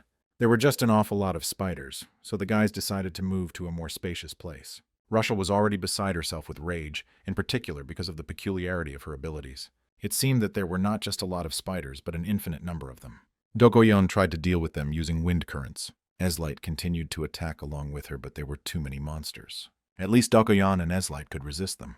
Rushel also did not stand still and cut up monsters with incredible speed, which made her hair even darker. She doesn't even say anything anymore, and if her hair changes completely, she'll most likely lose her composure. This would be a nightmare scenario, so Yuan didn't want to let that happen. Dogoyon also noticed that Rushel had changed a lot and had gone completely crazy. She also couldn't continue at this pace. If she didn't switch soon, the situation would become even more dangerous. Yuan took the drink that relieves fatigue a little from his inventory and gave it to Dogoyon. For now, he'll hold off the spiders, and in the meantime, she'll be able to rest and finish her soda. The girl was glad that she could finally try this miracle drink. Still, she wondered if Yuan could really handle such a crowd. But Yuan already had a small plan, so he was full of confidence. And since there really are a lot of spiders, it will be very difficult to kill them with a sword. You need a more massive weapon, like, for example, a grenade. The explosion was simply gigantic, as if it was not one small grenade but a whole bomb. Some of the spiders exploded and the rest continued to burn. Eslight was delighted with Yuan. He once again showed something new and amazing with his power. Yuan told him to rest and he would kill some of the spiders with his sword. Eslight and Dogoyon were already a little tired, but Rushel had quite enough strength. However, she couldn't be relied on because she was too unpredictable. So letting Eslight and Dogoyon rest was the best solution. Suddenly, Yuan received a notification window that his sword's blood poison had been increased to 15. He didn't understand why this happened, but the window said that it was because he had poorly grasped the concept of a slashing blow and acquired it. The depth of understanding reached 2 units. The sword changed its usual color to red and became even stronger. Yuan didn't fully understand how the blood poison effect worked. And when else, if not now, will he be able to find out for sure? Yuan continued to cut the spiders with incredible speed and strength, not giving them even the slightest chance to approach him. Still, the hoverbike is good for more than just getting around the city, but Yuan noticed something odd. The trajectory of his sword also widened, so while the slashing blow increases the power of dismemberment, the blood poison increases the range and distance for the attack. But one of the downsides is that the sword uses the owner's blood to do this. Therefore, Yuan won't be able to use it too often. It felt like he was getting a blood test with every swing. Eslight was curious about what Yuan was up to again, and what was the strange aura around his sword. Meanwhile, Rushel continued to commit genocide among the spiders. Yuan pointed out that the others shouldn't interfere until they had had enough rest. But Eslight replied that he had had enough rest, and that Yuan should take a look around. The seemingly endless swarm of spiders noticeably diminished. Of course, the guys killed a fair number, but it still looked more like the flow of monsters suddenly stopped. Maybe the battle is over, or vice versa, because now something like a boss will appear. Meanwhile, Rushel completely lost control over herself and her actions. Suddenly another portal appeared, and out came the boss of the room, who was significantly different from the previous spiders. Yuan didn't understand why an elite boss appeared on their floor, since they usually start from room 50. But then Eslight notices something even more terrifying and tells Yuan to look at it. Turning around, Yuan was beside himself with surprise. Usually there is only one elite boss, but they have 2. The situation couldn't be worse. It looks like the trap room was just a walk in the park. Elite boss both in front and behind, plus student crystals don't work, so if they die, it's for good. While the others were fussing and thinking about what to do, Rushel had already rushed into battle. She didn't care what kind of opponent she faced. Her main goal was to defeat him. Yuan suggested that they split up. He and Dogoyon would take one boss, and Eslight would stay closer to Rushel. This way, they will have a better chance of defeating the monsters. Eslight rushed to help Rushel, although she did not really need his support. Meanwhile, Yuan began to think about how to defeat the boss. He used slashing and blood poison to cut down the spiders, but could he do it with such a huge thing? Meanwhile, Dogoyon continued to calmly finish her soda. Yuan knew that he couldn't handle it on his own, but he refused to ask Dogoyon for help, so she didn't understand whether it was pride or stubbornness. However, she liked the soda, and the taste was quite unusual. So from now on he will pay his debt to Dogoyon with soda. Meanwhile, Dogoyon had already drawn her sword for the first time in a long time. Yuan didn't understand why she needed a sword when she could handle it with her bare hands. He thought she wanted to show him some special move, but Dokgoyeon replied that she just didn't want to get her hands dirty. But still, she wanted to hint to Yuan what he was missing to complete his attack. She'll only show it once, but that blow should be enough for him to figure it out. So Dokgoyeon told Yuan to look more closely and focus on what he saw. But it was at this moment that Yuan turned his gaze away after hearing Eslight's screams. At that moment, he was attacked by Rushel, who mistook him for a monster. Meanwhile, the spider released something that looked like a web, but more like mucus, into them. Rushel managed to dodge, but Eslight was completely immersed in the substance. The monster also didn't seem to expect that she would be able to dodge his attack. This made Rushel even more furious. All her hair turned dark. She completely lost control. Now it felt like a fight between two monsters, rather than a student versus an elite boss. Dokgoyeon tells him again to not lose focus and look at her. After all, she will only show this blow once, so he should remember it. With a powerful slash, Dokgoyeon breaks the seemingly invincible monster into two pieces. It's just a swing of the sword, a simple movement, a cut from the bottom up. In this extremely simple movement, Yuan saw death dividing the world. After that, Yuan received a notification window that he instantly began to understand advanced techniques, and along with that, his control power increased. And also the depth of understanding of what was seen, heard, and said increased by 5 units. In addition, the young man managed to grasp part of a very powerful and complex concept of martial arts. Many concepts increased several times. Just by noticing a bit of her martial arts skills, Yuan's internal code rose incredibly quickly. A power similar to the one Dokgoyeon used to break Ortima's force field, perhaps an improved version of that move that breaks through the power of death, was released at that moment. Yuan thought, how could a human put such a will into his sword? The concept of death he had learned earlier became so vivid and clear that it gave him goosebumps. Yuan lost his attention for a moment and seemed to fall out of the world, but Dokgoyeon quickly brought him back to his senses. She also gave him the core that fell from the spider. The core had many concepts, but still, would it be right if he took it, since it was Dokgoyeon who defeated the boss? But she replied that everything was fine. It was his reward, so he could safely take it for himself. Meanwhile, Eslight continued to be in the slime and could not get out, so he asked the guys to help him. Besides, right now Rushel is going completely crazy. In such a situation, Eslight looked simply useless. And if Yuan interferes in the fight with Rushel, it seems like he will be gone in a second. So in this situation, the only one who can stop the maddened Rushel is Dokgoyeon. After all, among the three, she is the strongest and does not feel sorry for Rushel. But she didn't really want to stop her because she had already done her part of the job.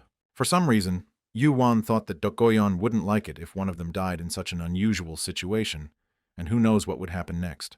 Meanwhile, the spider seemed to still have the strength to fight and was slowly rising. Dokgoyeon still agreed to try to stop Rushel, but in exchange, Yuan had to finish off the boss himself. Dokgoyeon used the wind currents to provoke Rushel into attacking her. She wanted the distraught girl to come down to her, but Yuan didn't understand why she wanted that. However, it seemed she had her own way of calming Rushel down. The furious Rushel jumped off the spider and rushed straight at Dokgoyeon. It seemed that she could have turned her into dust if she had not managed to dodge her jump. Yet, it was not difficult for Dokgoyeon to dodge Rushel's chaotic attacks. The difference between them wasn't just in strength. Rushel attacked her randomly, so it was easy for Dokgoyeon to counterattack. And yet, even after such a throw over herself, Rushel did not give up. On the contrary, she became even more furious, her anger towards Dokgoyeon growing with each passing moment. Yuan was surprised at how Dokgoyeon was able to handle her. From the outside, it really looked like she was just having fun. But the young man had no time to be distracted by this, because he also had something to do. His mission was to take down an elite boss, and it seemed like Yuan wasn't confident that he could do it. But Dokgoyeon assured him that if he memorized the move she showed him properly, he should be able to defeat the monster easily. Yuan was tormented by doubts about this. Meanwhile, the spider attacked him first without waiting for Yuan to do anything. Yuan didn't understand what was going on, why he attacked at the very moment when everyone had retreated from him. After all, he was in a state close to death. Does the boss still think he can handle the enemy? But the young man also did not continue to stand aside and decided to attack the spider in response. He used Eve to shackle the spider and immobilize it, and it worked. The boys were surprised when Yuan managed to tie the spider so easily. Meanwhile, he continued to attack him with his sword.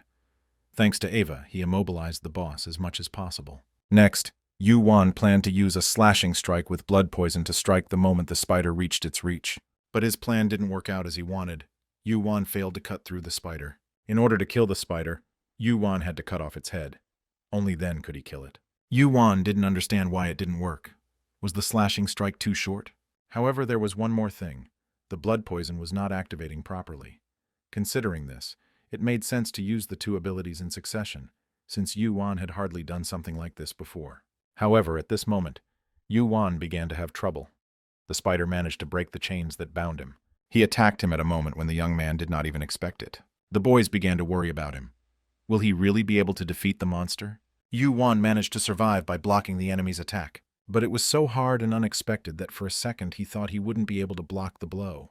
As soon as his paw touched the blade of the sword, Yuan managed to change the angle and deflect the blow. If he had taken the attack head-on, the sword and arm would have definitely been shattered into pieces. And yet he didn't understand how he managed to feel it. It was only a moment, but it seemed to turn into an eternity. Perhaps it was because he had seen Dokoyan's sword technique before. In the process of repelling the attack, he managed to understand and master the concept of flow. The depth of understanding of the flow reached 5 units. Yuan never thought that what he saw could awaken the dark essence of martial arts within him that had been dormant somewhere deep inside that he didn't even know about. Even if he can't replicate Dokoyan's sword technique exactly, he has a backup plan. The battle between the spider and Yuan continued, but for now the monster was the favorite. Meanwhile, Eslight began to wonder what Yuan wanted to do. There is such a thing as a parry, a move that blocks or throws an opponent's attack to the side.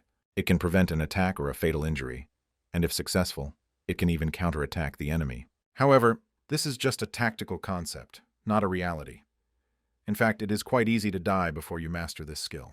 What was to be, and yet it still haunted Eslight. How can Yuan try to master the technique in such a critical situation? Is it possible to master the technique of parrying in such conditions? Yuan tried to block the attack by redirecting it in the other direction, and he succeeded in doing so. Little by little, he begins to see and predict the enemy's attacks. Meanwhile, Rushel did not calm down and continued to attack Dokoyan. Her attempts to hit her were so ridiculous that Dokoyan only had to put her foot out to make her fall to the ground. Still, Dokoyan knew that Yuan would be able to draw some conclusions from that first blow, but she never imagined that he would show something so unexpected. A combat technique that embodies the essence of flow exists in the Central Plains. Few have attempted to master it, redirecting an enemy's attack in 100,000th of a second.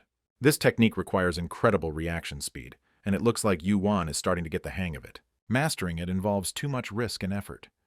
Most people prefer simpler methods, such as Eslight. For someone like Dokoyan, who has always specialized in martial arts aimed at destruction, Yuan makes her look at things in a new way.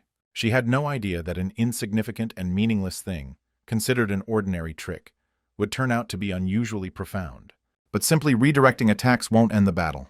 To win, you have to go beyond the boundaries. Since he's come this far, I wonder what Yuan will show if he's able to master the flow to reflect his opponent's power. Will Yuan be able to use this to counterattack? And now it was time for Yuan to show what he had been able to understand in this short time. Using the power of piercing and dodging the attacks, using the additional second ability, Yuan managed to land a blow. This time, Yuan was able to pierce the elite boss and cut off his head. Dokoyan was so happy. It was as if she had killed a boss for the first time. Yuan managed to master a new technique in such a short time and in such a critical situation, and as a result, defeated the elite boss. He succeeded in doing this. In addition, he was able to discover another more powerful concept, thanks to the temporary connection of concepts inside the body with an external concept. There are major changes happening inside Yuan right now. Since Yuan dealt with the boss, it would be nice to help Eslight get out and also calm Rushel down. But the young man felt that they were relying too much on someone who could hardly handle the boss. And yet he had an idea how to return Rushel to normal life. He absorbed the concept of the web that Eslight was caught in, and then he fed it to Eve, giving her an even newer and more powerful power. After this, he managed to create a magical chain network, another artifact. This net can already be used to catch Rushel because she also sucks out magic. In this way, at least it will remain motionless, and over time it should return to its usual state. And fortunately, everything worked. Rushel returned to her normal state, as if nothing had happened. Even the student crystal started glowing again, meaning it was time to leave the tower. But suddenly another portal opened nearby. An unknown voice came from it, saying that they had managed to overcome the test. They didn't understand who it was or what kind of voice it was, but it kept saying something about a reward. Suddenly, someone began to appear from the portal, continuing to talk about something. She extended her hand to them and said that she was giving them a chance to make a pact with the thousand-eyed observer. Meanwhile, the professor was eagerly awaiting the students' return. Most of them had already returned, but her class was still missing, and that worried her. But suddenly a portal appeared right in front of her, from which the guys came out. All four managed to escape from the tower safely. The professor was glad to see them together and safe, and the first thing she asked was if the children were all right. She was really worried because there was a notice to leave the tower area, but no one ever showed up.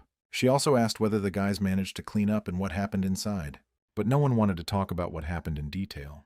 They moved a little away from the area where there were many other students to continue the conversation without prying ears. Yuan told the professor that after the fourth descent, they were caught off guard by an unusual room, and it had not been long since they entered.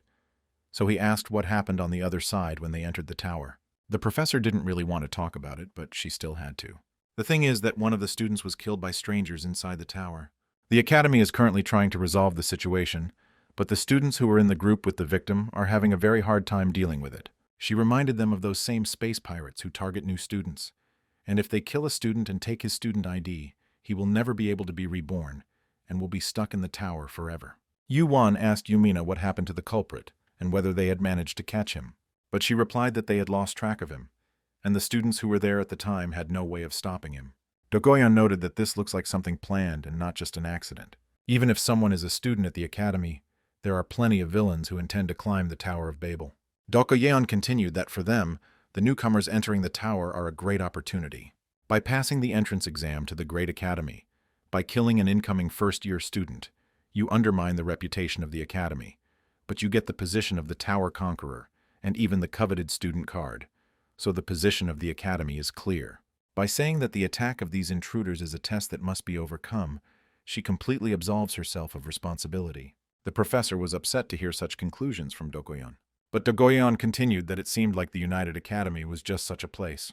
One only has to imagine that there are people who brazenly invade the tower that defines the purpose of the student's existence, but is unable to protect them from murder. Isn't this ridiculous for such an institution that claims to be the greatest of all dimensions? Yumina simply replied that everything happens for a reason, and that the academy has an obligation to protect its students. However, once they are inside the tower, this obligation becomes their responsibility. Moreover, if the tower chose an attacker instead of a student, the academy cannot interfere. Since this is the will of the tower, one cannot go against it. Hearing this, Dogoyan only replied that if that was really the case, then this place would become even more unpleasant to her. Dogoyan decided to leave to think things over alone. The professor tried to stop her, but Yuan told her to try to understand Dogoyan because something disturbing happened inside the tower. Yuan admitted that there was more to the tower besides traps and monsters. He noted that before leaving the tower they met the constellation. The professor was extremely surprised to hear such a thing from Yuan. The point is that the constellations are transcendental patrons or simply observers.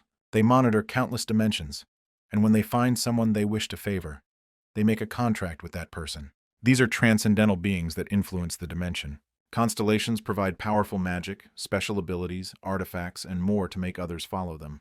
They demand a lot in return, but even so, few people refuse to enter into a contract with them. First of all, in a world where power is valued, there is nothing sweeter than their offer. Constellations are certainly attractive partners. Yuan added that a strange voice, observer of all sights, spoke to him. The constellation promised power in exchange for fulfilling its demands. And although Yuan said this with a sense of fear, the professor, on the contrary, was happy, because they had the opportunity to make contact with the constellation on the very first day of their stay in the tower. For the first time in the history of the academy, establishing contact with a constellation so soon meant that their talents had already been recognized. But the students had a completely different opinion about this. Yuan asked the professor if this was serious, and she answered with complete confidence that it was. The young man asked what the academy's position was regarding contracts with constellations. The professor responded that she officially declares her neutrality, but if the opportunity arises, she encourages students to take advantage of it. Yuan realized that the academy was actually calling for their contracts rather than being neutral. The young man was surprised that in a place like the academy, there was no protection from intruders, but at the same time there were creatures there that so little was known about. The professor asked what exactly the observer had asked him to do. Yuan replied that in exchange for her power, she demands murder. Yumina asked Yuan what he meant by that. He added that she promised to make a contract with the two of them who would kill the other two first. This was the requirement of the constellation for the conclusion of the treaty. The constellation said that only warm, blood-filled veins would carry songs and praise to her. And they are children with amazing potential, so she wants them to kill their comrade and give her his blood. Only then will she accept them as direct descendants of her branch. Until they reached the top of that tower and got what they wanted, her love would never leave them, and she wanted to start right now. Yuan immediately thought it was crazy. Someone demanding to kill a friend just to gain power was complete nonsense. Yuan, on the other hand, walked forward and seemed to want to talk to the constellation. She didn't seem like herself at that moment, as if her darkest side had come out. Yumina guessed that Yuan must have released her energy. Yuan replied that that was exactly it. She made the constellation disappear. Yuan added that it was a creature that they couldn't even comprehend, treating their lives like toys, and it was disgusting to be subjected to such an ordeal. Due to the current situation, the tower will be closed until the end of the week. This was not good news for Yuan, since he already has a sparring match with Ereto on Tuesday, so he can only spend the remaining time training. Yuan also thought about writing a report on what happened in the tower using the footage from their camera and asked if the professor would be okay with it. She replied that it was possible, and would also like to talk about it in more detail after having a bite to eat with everyone, but apparently that was not possible for now. Yuan replied that yes, since after this turn of events, everyone was a bit physically and mentally exhausted. The professor was concerned about the students and treated them with understanding. She added that they all did a great job and she was proud of them. Yumina will try her best to make sure nothing like that happens next week, and hopes that none of them will think anything bad about the academy. Eslight and Rushel thanked the professor and decided to go to their rooms. But Yumina asked Yuan to stay a little longer if it wasn't too much trouble. The professor had another personal question for him, so she wanted to ask him directly. Yumina asked if the constellation hadn't just promised a contract to 2 of the 4, but had chosen him and Yuan specifically. Yuan was amazed by the professor's insight and replied that it was exactly like that. It wasn't just an attempt to pit them against each other, but rather like sifting gold from sand.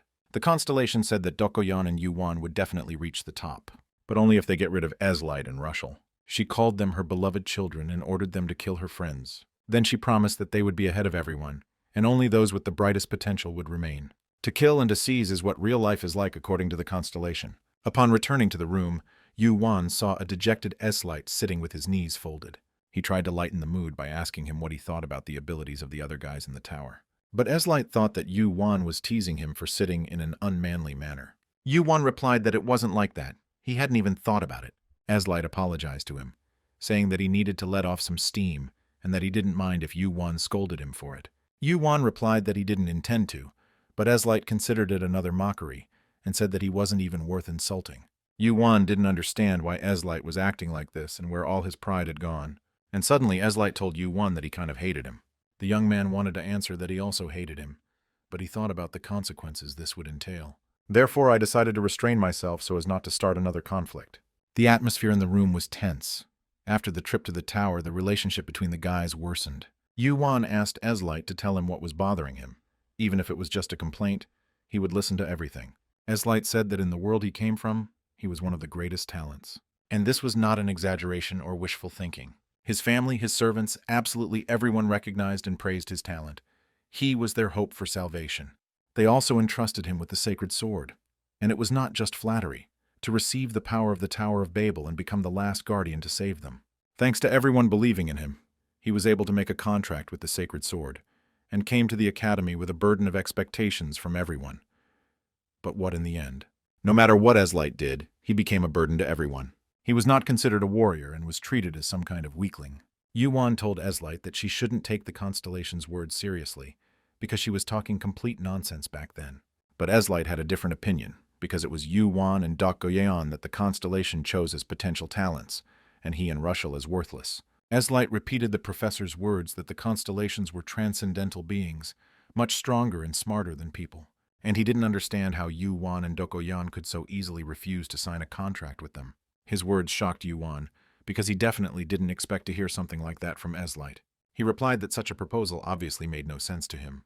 There were plenty of other ways to become strong without someone having to die, and neither he nor Eslight had come here to hear that. Eslight insisted, saying that Yuan only thought that way because he had unrivaled talent.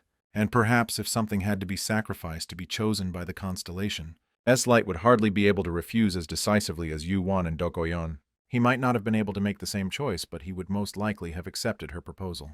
This made Eslight feel frustrated, scared, and unable to forgive himself. After such a cold dialogue, Yuan decided to go take a warm shower. When they returned to the room, Eslight was already in his bed, and Yuan thought that he had already fallen asleep. But Eslight still had something to add. He apologized to him for his whining. It wasn't Yuan's fault. Eslight was just a little jealous of him. He apologized again for burdening him with uncomfortable stories. But Yuan just smiled and said that everything was fine. After all, despite all the enmity and struggle for primacy, they are friends after all.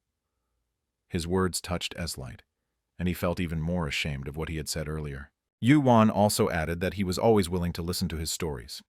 In the meantime, he would go out for a while and left him a mug of hot chocolate. If he wanted, he could have it. Finally, he said that the things you dislike the most are forgotten when you eat something delicious. Yuan was surprised to see how much Eslight had changed since their first meeting, so he should be more careful with his words next time. Meanwhile, Dokoyan sneaked up on him. Dokoyan was glad to see that Yuan had left the room on his own, and she wouldn't have to go in there. Yuan was surprised to see her. After all, this was a male dormitory, and she definitely couldn't be here. But Dokoyan only answered him, "Not caught, not a thief," and she replied that he was right. This was not the best place for conversation. Dokoyan said that she found herself here while wandering around nearby, so she decided to come in. She was curious how the dead weight was doing, and if everything was okay with it. By dead weight, she meant Eslight. After all, according to her, he only knows how to swing a sword, pathetic without talent, and also without the ability to adapt. But Yuan disagreed. He has talent, and he is skilled in fencing. Dokoyan said that all of this comes from his sword. That's the problem, and Yuan himself understands this very well. His strong body, his sharp fighting instincts, his special abilities, all of this was due to the sword. Without it, he would be indistinguishable from a useless fool, Dokoyan thought. In addition, he can't even figure out what's going on. He's deeply unsure of himself, and at crucial moments he gets lost, turning into a fool.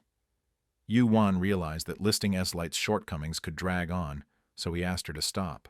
But she continued, adding that in a serious situation, if he lost his composure and spirit, it would all be over. At this rate, he will let down everyone who is nearby. Even Russell already feels weak, and if Eslight takes the same position, it will lead to bad consequences.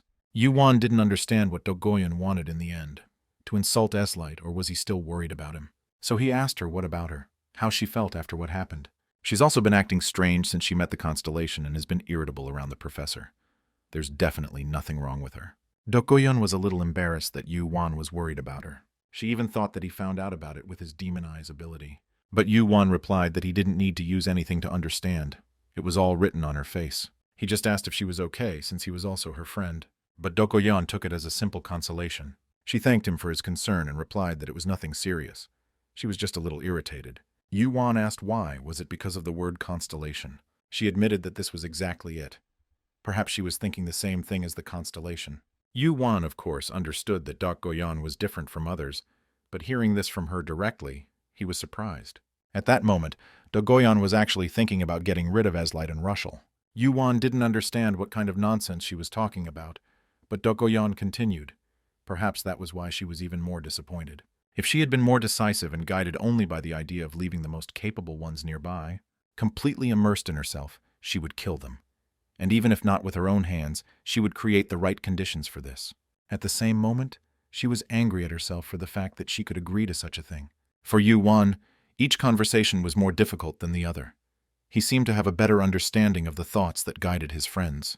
After hearing this from Dokoyan, Yuan said that by that logic, she could also be called stupid. Dokoyan didn't quite understand his words. After all, she told him her most intimate experiences, and in response, she received this. Yuan continued that he thought Eslight and Russell were talented. No matter how incredible the artifact was, if they didn't have talent, they wouldn't have been able to get this far. Eslight certainly has a natural gift to be able to wield such a sword. The only problem is that due to his habit of relying too much on the sword, he cannot react to the situation in a timely manner. But he needs a lot of time to figure himself out. The same thing happens with Russell. Her incredible physical abilities and potential are only held back by her own internal contradictions. It won't be easy, but if they can overcome their problems on their own, their talent will surpass anything Dokoyan and Yuan can imagine. Yuan said this with his eyes shining, believing that one day, Eslight and Russell would be equal in strength to Dokoyan. Dokoyan changed her mind about the guys and said that she would trust Yuan. If they train, the results will speak for themselves sooner or later. Yuan asked if that meant she was willing to help. Dokoyan agreed. And if, as he said, the two of them overcome their difficulties and grow, she would admit that Yuan was right. However, if she is not satisfied with the result, the responsibility will fall on him. Yuan was surprised and didn't quite understand what she was getting at. Dokoyan said it was because he made her put her own judgments aside and spend time on Eslight and Russell. So if he hasn't changed his mind, Let him come to training tomorrow and take them with him. Yuan didn't quite understand why tomorrow morning, since they had only just returned from the tower today. But one way or another, the next morning they were already at training. Yuan and Rushel watched in surprise as Dokgoyan beat up Eslight. It seemed like she was just taking out all her anger on him. It seemed that there was no living space left on Eslight. Eslight asked Yuan why this happened. After all, he promised to teach him something new, but in the end, only he gets it.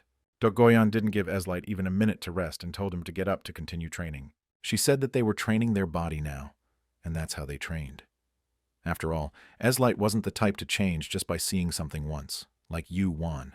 Eslight asked to return his sword to him, but Dokgoyan was categorically against it, until he learned to fight without it. He objected that he was a swordsman. What was the point of taking a sword from a swordsman? Dokgoyan replied that in that case, if he lost the sword, he would simply die. Training with Dokgoyan was truly unbearably hellish for Eslight. Yuan told him that it was necessary for him to become stronger. He had agreed with Dokgoyan about it beforehand, but he didn't expect it to turn out like this. So I asked him to trust them at least once and try to train without a sword.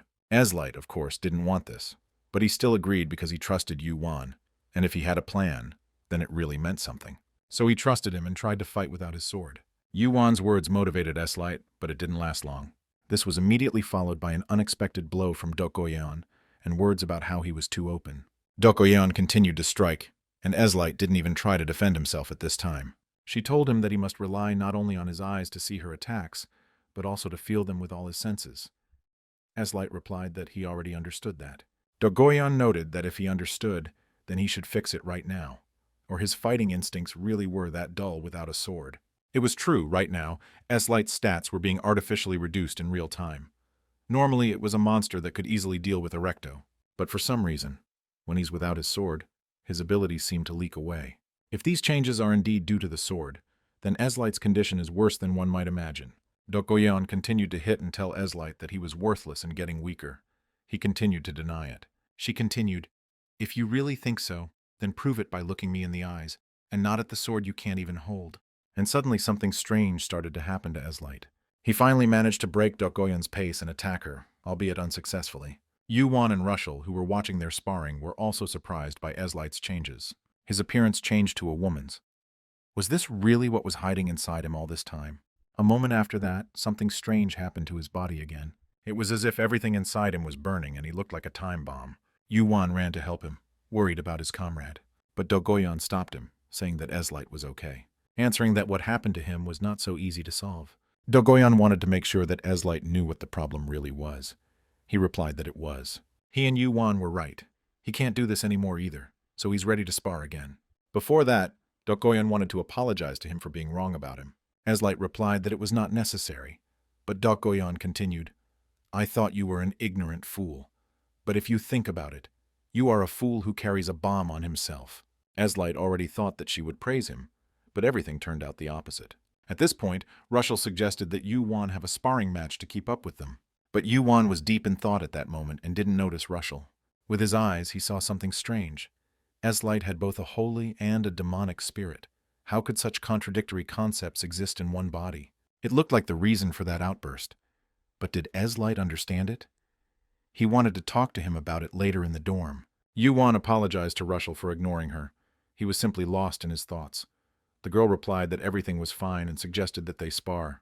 He asked if everything would be okay, to which Rushel replied that she didn't know, but he did have a way to stop her.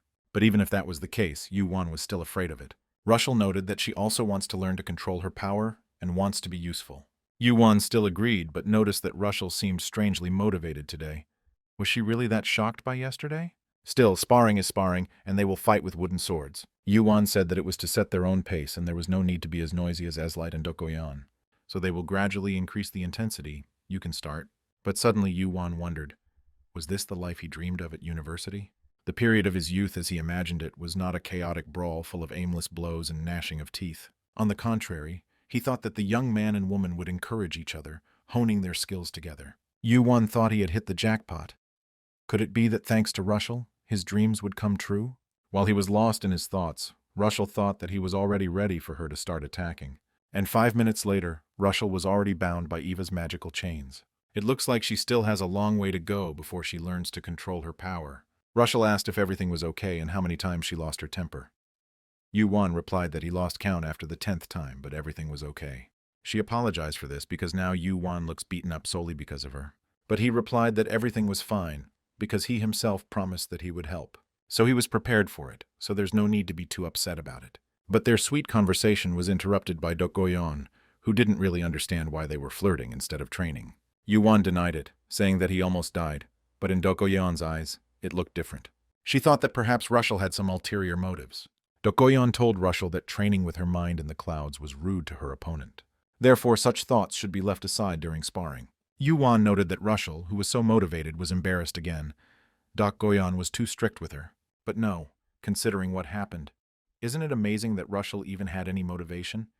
If it had been Yuan, he would have been so upset, and the day would have been a total loss. Yuan didn't think that Russell had time to improve her mental state, but she's trying her best. So he didn't continue to argue with Yuan to try to prove something to her. Yuan said he recently asked the professor if he could take someone with him when he left the campus. She said yes.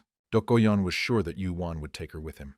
But Yuan had a different opinion and decided that from now on, he would take Russell outside the academy if she was okay with it. The other guys were extremely surprised by this. But the surprising decisions didn't end there. Yuan asked Russell to go on a date with him. Yuan and Russell went into town just to walk around a bit, and the first place they went to was a clothing store. Yuan and Eslight still continued to think that Yuan was up to something strange, but he said that it wasn't so. Meanwhile, Russell had already chosen an outfit and went out to show it to Yuan. The outfit was really stunning, bright in the style of Rochelle. Yuan also appreciated her and noted that she looked very beautiful, but Yuan and Eslight continued to be indignant. It was Russell's first time outside the academy, so everything was new to her. Yuan suggested that they take a walk. There was a department store and a shopping area nearby. But Russell was so carried away by the beauty of the big city that she lost sight of it a little. Because of the crowd, it was difficult for her to reach Yuan, and because of the noise, he couldn't hear her. However, Yuan noticed in time that he had lost sight of Russell. He apologized, saying that he forgot that it was her first time in such a place. But Russell replied that everything was fine. To avoid getting lost in the crowd, they decided to hold hands, although it was a little embarrassing. Together, they continued to walk around the city and went into one of the food stalls to have a snack. Then they went to a toy store, where Russell chose a menacing penguin for herself. This walk was more than welcome after what happened in the tower. After a vigorous walk, they decided to have a snack at a local restaurant. It was a restaurant where all the ingredients were made from monster meat. And even though it was monster meat, the taste was amazing. Russell was shocked and couldn't believe that she was eating Ellen meat while in the city, all thanks to Yuan. At this moment, Yuan noticed Russell's strange behavior. Suddenly, she started to worry, and Yuan asked what happened, if everything was okay. Russell responded that she felt too excited. For the first time in a long time, she visited the city. Yuan gave her some beautiful clothes and treated her to delicious food. But she was worried because she couldn't do anything in return. Russell wondered if it was okay to enjoy life, since her stay here would hardly help her better control her abilities. Yuan asked her to look at him for a second, or rather his palm, since Russell couldn't see the concept. He explained that the emotions she was feeling were formed above his hand. Until recently, his abilities had only detected anger from her, but now everything was different. In the short time they spent together, he was able to read even such short emotions. If they get closer and understand each other better, Yuan is confident that they can find a solution to her problems with controlling her power. Can her ability to see these problems? Yes, but now she can't. Yuan destroyed the concept of the emotion of excitement as an example of how Russell's problems would disappear. He promised to make sure her problems were resolved, and hoped that today she would enjoy the moment without thinking about anything else. Russell was grateful to Yuan. To her, everything he said seemed like magic that became truth. Yuan thought that perhaps it was a burden for Russell that they were going out so suddenly, but she replied that it was fine. Russell also said that she would rather talk about how to get closer to her, but Yuan didn't immediately understand what she meant. Russell added that she had talked about Yuan and wanted to be friends with her. Yuan denied this, saying that there was nothing friendly about her. The girl replied that compared to others, Yuan might be scary to her and others, but it seems that Yuan really likes Yuan. But the young man denied this, believing that she rather simply wanted to wield them, like a weapon or a blade. Yuan's analogy was quite strange, so Russell laughed at it.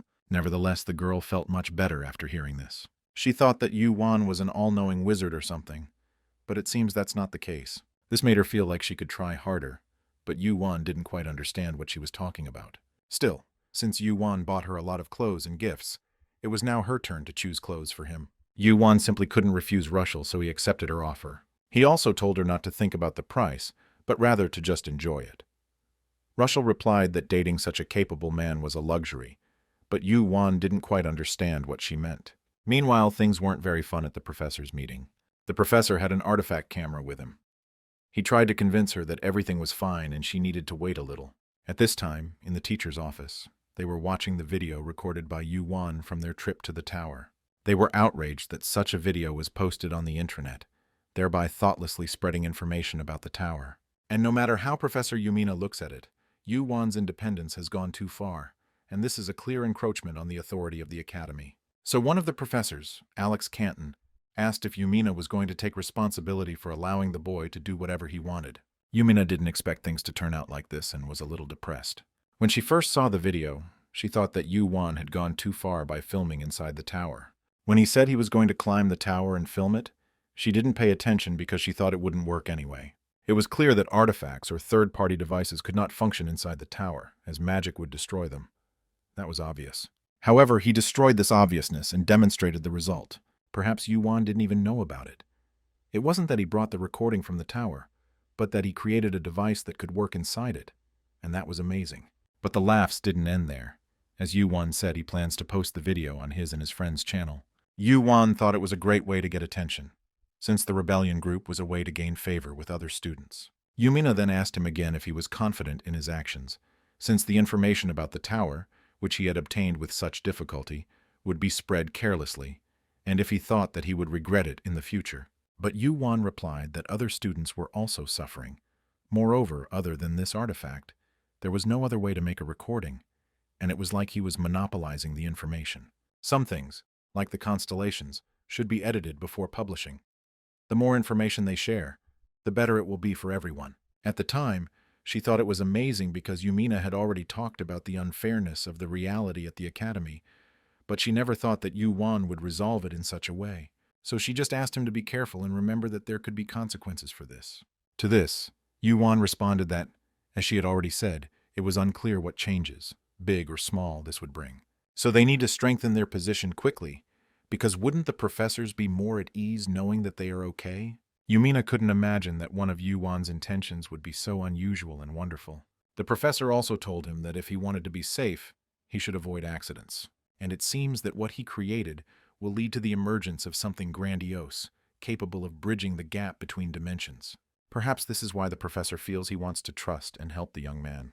When another professor asked Yumina if she was ready to take on responsibility, she answered confidently. Filming and publishing a video from the tower is his personal business.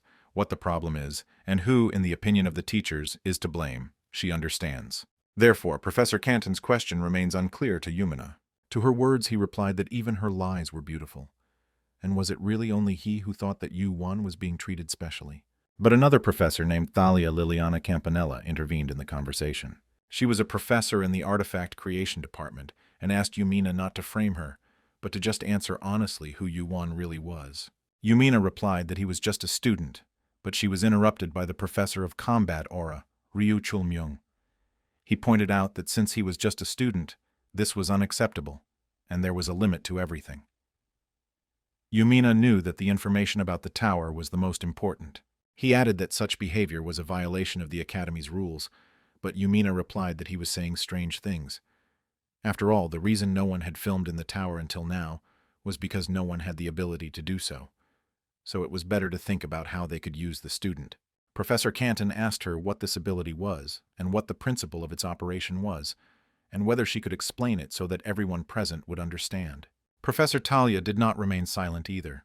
She noted that she had been working at the Academy for 200 years. Artifacts created outside the tower do not work inside, especially the high-precision equipment needed for filming. No circuit could withstand the waves of mana emitted by the tower. The more she studied it, the more she became convinced that such a thing was impossible. Therefore, according to the professor, this is an inevitable law that cannot be denied. But despite this, Yumina says that Yuan managed to do it somehow. Talia says that's exactly what she's asking about, isn't it? A boy from the netherworld without mana. How can that be explained? And it's as if there is only one way to find out the truth. To do this, Professor Talia required the artifact that captured the video. Talia was determined to take it apart, and find out what technology Yuan was using. But Yumina replied that she had to refuse Talia because she asked for permission to take the artifact with her, but it was an achievement created by a student. Therefore, she could not allow anyone to do anything with it. Other professors began to see this as a rebellion against them and a refusal to cooperate. And then another professor, known for his bad temper, intervened in the conversation. It was the head of the Constellation Department at Babylon, Professor Zeno Union, the vice rector of the academy. He asked his colleagues to calm down and refrain from speaking. He thanked Professor Thalia for her research and efforts over the past 200 years. Thalia's confidence and loudness instantly disappeared when the academy's vice rector spoke. Zeno also asked if even a professor with such incredible authority in the field thought Yuan's artifact was special. Thalia replied that it was, and she didn't know why. The professor replied that it must be too hard for other professors to accept this fact. The colleagues did not immediately understand what the vice rector was talking about. Zenon said that in short, Yuan is the only one in the world who has been recognized as a tower.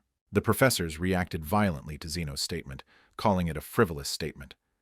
After all, Yuan had only just entered the tower for the first time the day before yesterday, so he could be recognized by it. Many considered his statement reckless, despite the fact that he is the vice rector. Zeno replied that they had the right to decide whether to believe him or not, but there was another reason to consider him special. He asked Yumina if the professors could be persuaded if they shared facts that were not in the video. Without waiting for her answer, Zeno declared in front of the professors that Yuan and his classmates were the only ones among those conquering the tower who were chosen by the constellations. This caused an even more violent reaction.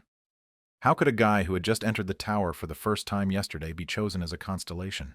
Yumina asked Zeno to be careful in his statements, since contact with the constellation is a personal achievement of the student. Zenon replied that in that case, let him answer honestly. He was asking as the vice principal whether Yuan and his classmates had signed a contract with the constellation. Yumina didn't understand why the vice principal was going so far and replied that no one had made a contract with the constellation. As Zeno had suspected, they were not quite ordinary to have refused the contract. He added that it must have been difficult for them to show their intentions due to the pressure of the constellation's presence. In that case, the vice principal will invite Yuan and all the 11th grade students to attend his lecture. The professors reacted violently to his statement again, because he himself heard that none of the students had signed a contract with the constellation, so why were they receiving assistance in the form of attending higher-level lectures? Zeno replied that it didn't matter whether they had made a contract with the constellation or not, but that they had been chosen by it. He added that being chosen by a constellation already proves their exclusivity. From the moment they refuse the contract, other constellations will obviously show interest in them. So Zenon asks his colleagues, aren't these the students who should be receiving help from his lectures? He is a professor who teaches the students who were chosen by the constellation, and if Yuan was chosen, he is also his student. Now it was time to move on to the agenda regarding the recent leak of the interior filming in the tower.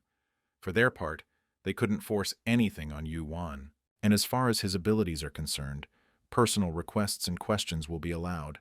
But if in the process, it turns out that someone is putting pressure on the student or causing him inconvenience, anyone who participates in this, whether a professor or a student, will be expelled from the academy. Yumina realized that this meeting was not about how to bully Yuan, but on the contrary, the vice principal's words expressed the rector's intentions. This was the rector's warning to the faculty. Do not touch Yuan. Now knowing this, Zeno asked the professors to keep this in mind. At this point, the meeting was concluded, and he hoped that everyone would have a good rest of the week. Yumina never thought that Yuan would be able to win the principal's favor so strongly. Meanwhile, Professor Canton suggested that Yumina go to the bar and have a couple of cocktails, if she didn't mind, of course. He also added that he wanted to toast to Yuan's success, but Professor Yumina's gaze said it all. She wasn't interested, so Yumina simply ignored him. Professor Kanatan was upset that Yumina ignored him, but his other colleagues invited him to go out for a drink with them. The next day, the entire academy already knew the name Ban Yuan. Many students began to notice him and did not let him pass by. Some wanted to meet him, some invited him to the student council, and some were interested in where he was from. But Yuan didn't quite understand why there was so much interest in him. Dokoyan was also surprised to see this and asked the boys what happened. Eslight responded that the thing is that after they posted the video of the tower climb on their channel crossed the 2 million subscriber mark, and the video itself gained over 5 million views. So now it's quite difficult to find someone who doesn't know about their channel. Dokoyan didn't think that compared to his other abilities, filming would be so impressive. Yuan's ideas and abilities are truly outstanding. and watching people's reactions was even more interesting. This also interested Russell in its own way. Friends were happy for Yuan. It must be great to feel like a celebrity. It's much better than getting into arguments with everyone. Besides, they have a lot of fans now, and if someone talks to them, you have to be kind, especially to Dokoyan. Meanwhile, behind their backs they were already being discussed in a bad light. It was the same trio that had been bothering Russell, and now they were discussing how the video was actually a montage. After all, they went through 4 rooms so quickly in such a short time, and the size of the spider, in their opinion, is clearly a montage.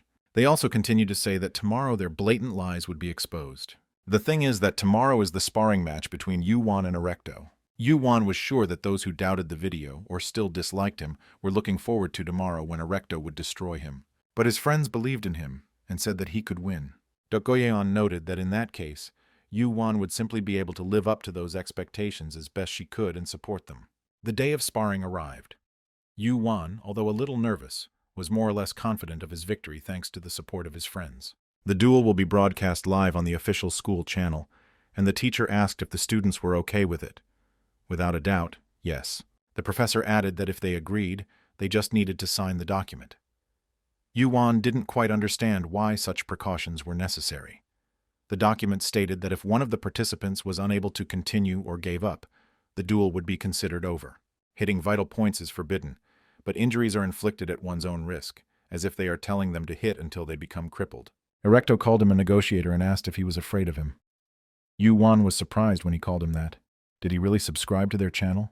Ereto continued to say that if he was afraid, he could just give up. But only if he crawls between his legs and barks like a dog. Only then will he accept his defeat. Yuan was shocked by this statement, and it seemed that Ereto was extremely serious about the fight. Although Yuan became popular thanks to his videos on the channel, many still hated him for being a creature from the underworld. Meanwhile, Dokoyan, Eslight, and Russell were checking to make sure everything was okay with the YouTube broadcast. At the same time, they were interested in reading what other viewers wrote about Yuan. The number of viewers on the stream exceeded 10,000, but most of the comments were insulting him. Dokoyan noted that this was to be expected, since the number of people who liked them based on their best videos could be counted on the fingers of one hand. So now that so many people are watching them, there is no other option but to prove your competence. And whether Yuan is talented enough to reach the top or not, he must show his best side today. Meanwhile, Yuan was pondering over Ereto's words. He never thought that he would hear something that sounded more like cheap show-off from a third-rate novel. But he didn't want to look third-rate in comparison, so he responded to Ereto's offer in a rather rude manner. This made Ereto even more angry, and he asked Yuan how long he could pretend to be so calm. But Yuan replied that whether he was pretending or not, Ereto could check for himself. These words made Ereto even more angry, and he was already impatiently waiting for the moment when the professor would announce the beginning of the duel. Since both participants were ready, it was time to begin the sparring match between Ereto from Class 1 and Yuan from Class 11. As soon as the professor said this, Ereto immediately rushed into attack. Yuan didn't expect such a quick attack from him.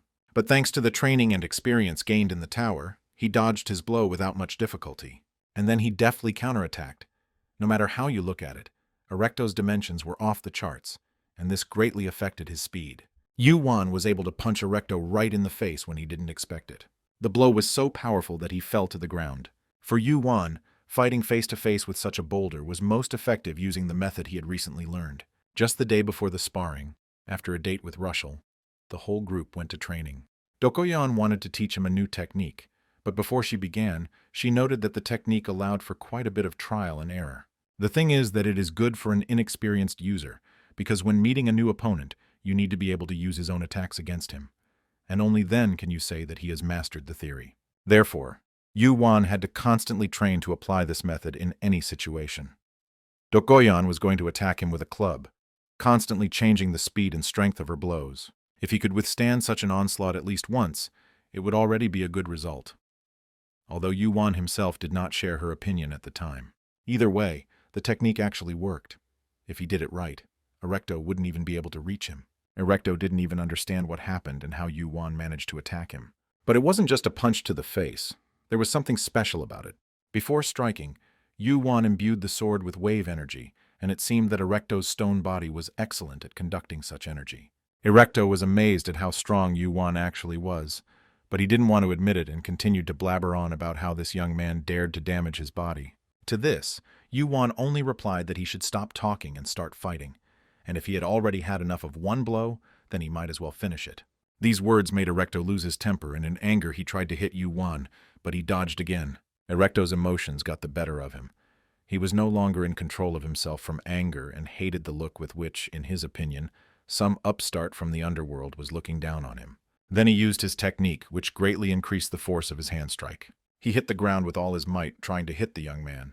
Yuan didn't understand why Ereto was acting so stupidly. He had already done this kind of attack. Didn't he want to try something else? But Ereto was so angry that he didn't care. He just wanted to kill the boy. Ereto continued to chase him around the arena, trying to land at least one hit. However, Yuan's speed was a level higher, and yet if he continued to attack the same way without taking any countermeasures, all that was left for Yuan to do was counterattack.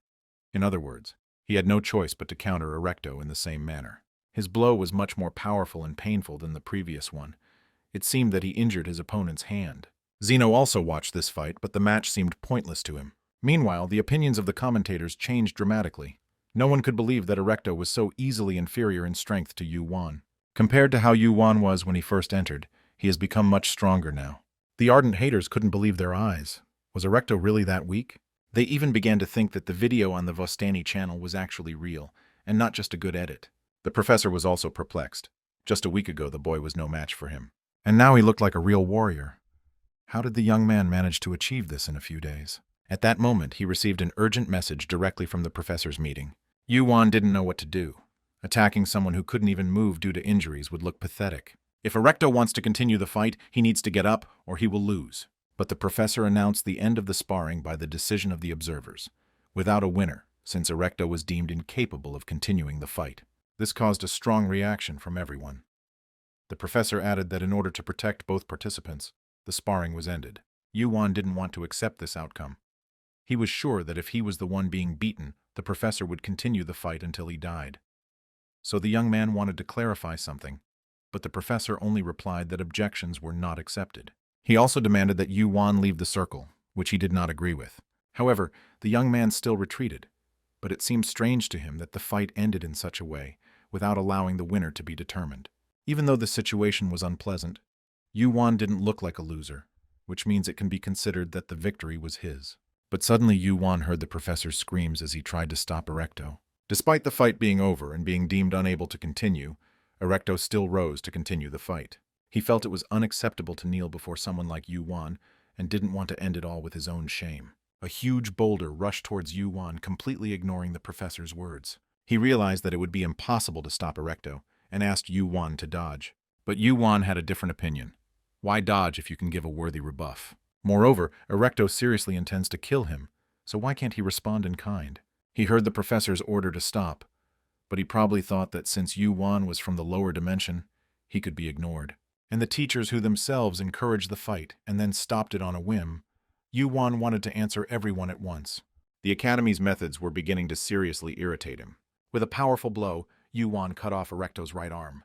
The pain was so intense that it seemed that Ereto's scream could be heard beyond the Academy's dimension. The spectators were shocked by what they saw. This usually doesn't happen in sparring. The professor begged Ereto to calm down, saying that his arm could be restored, while Yuan received a message window.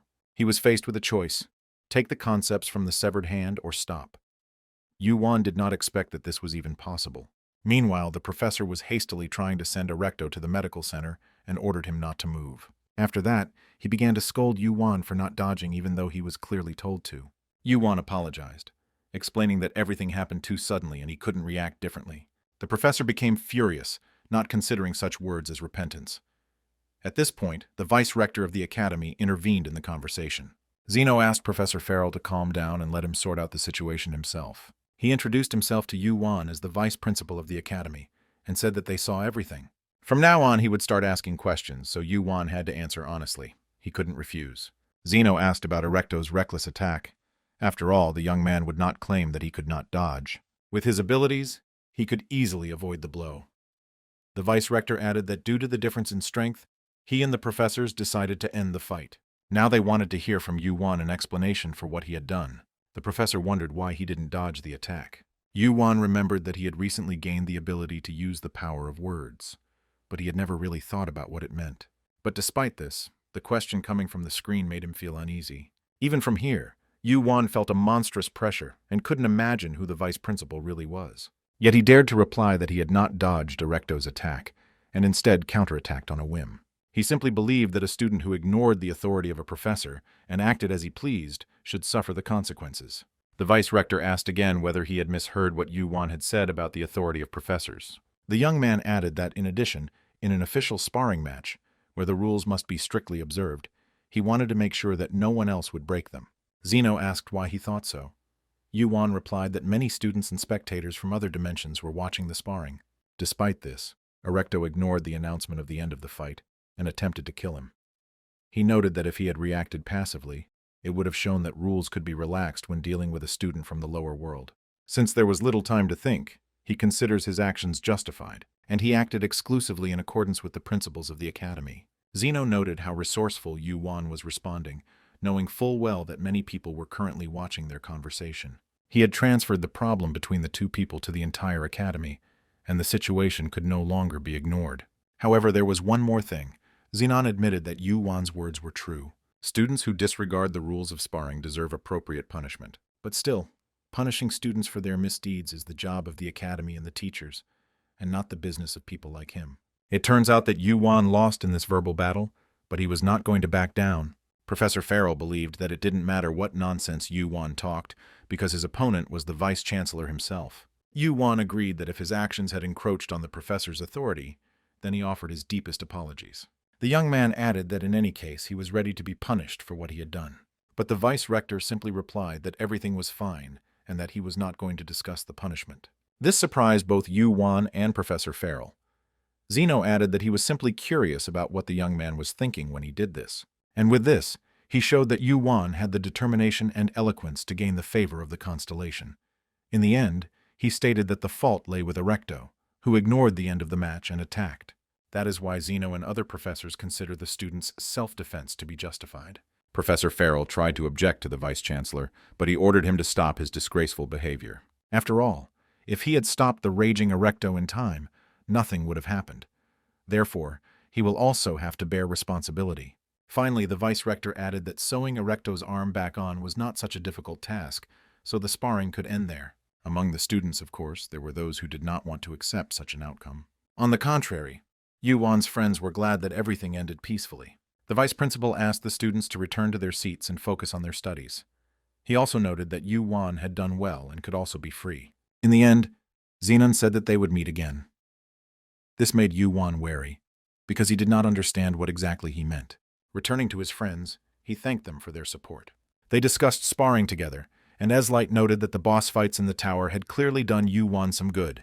Dokgoyeon also admitted that she enjoyed watching the duel.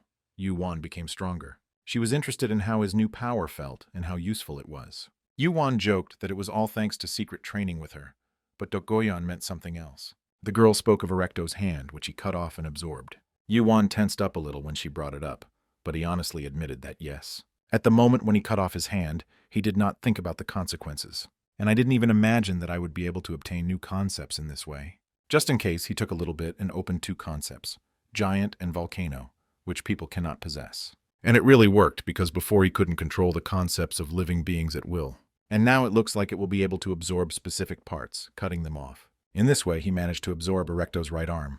Dokgoyeon didn't understand why Yuan was talking about this with a gloomy expression when everything turned out well.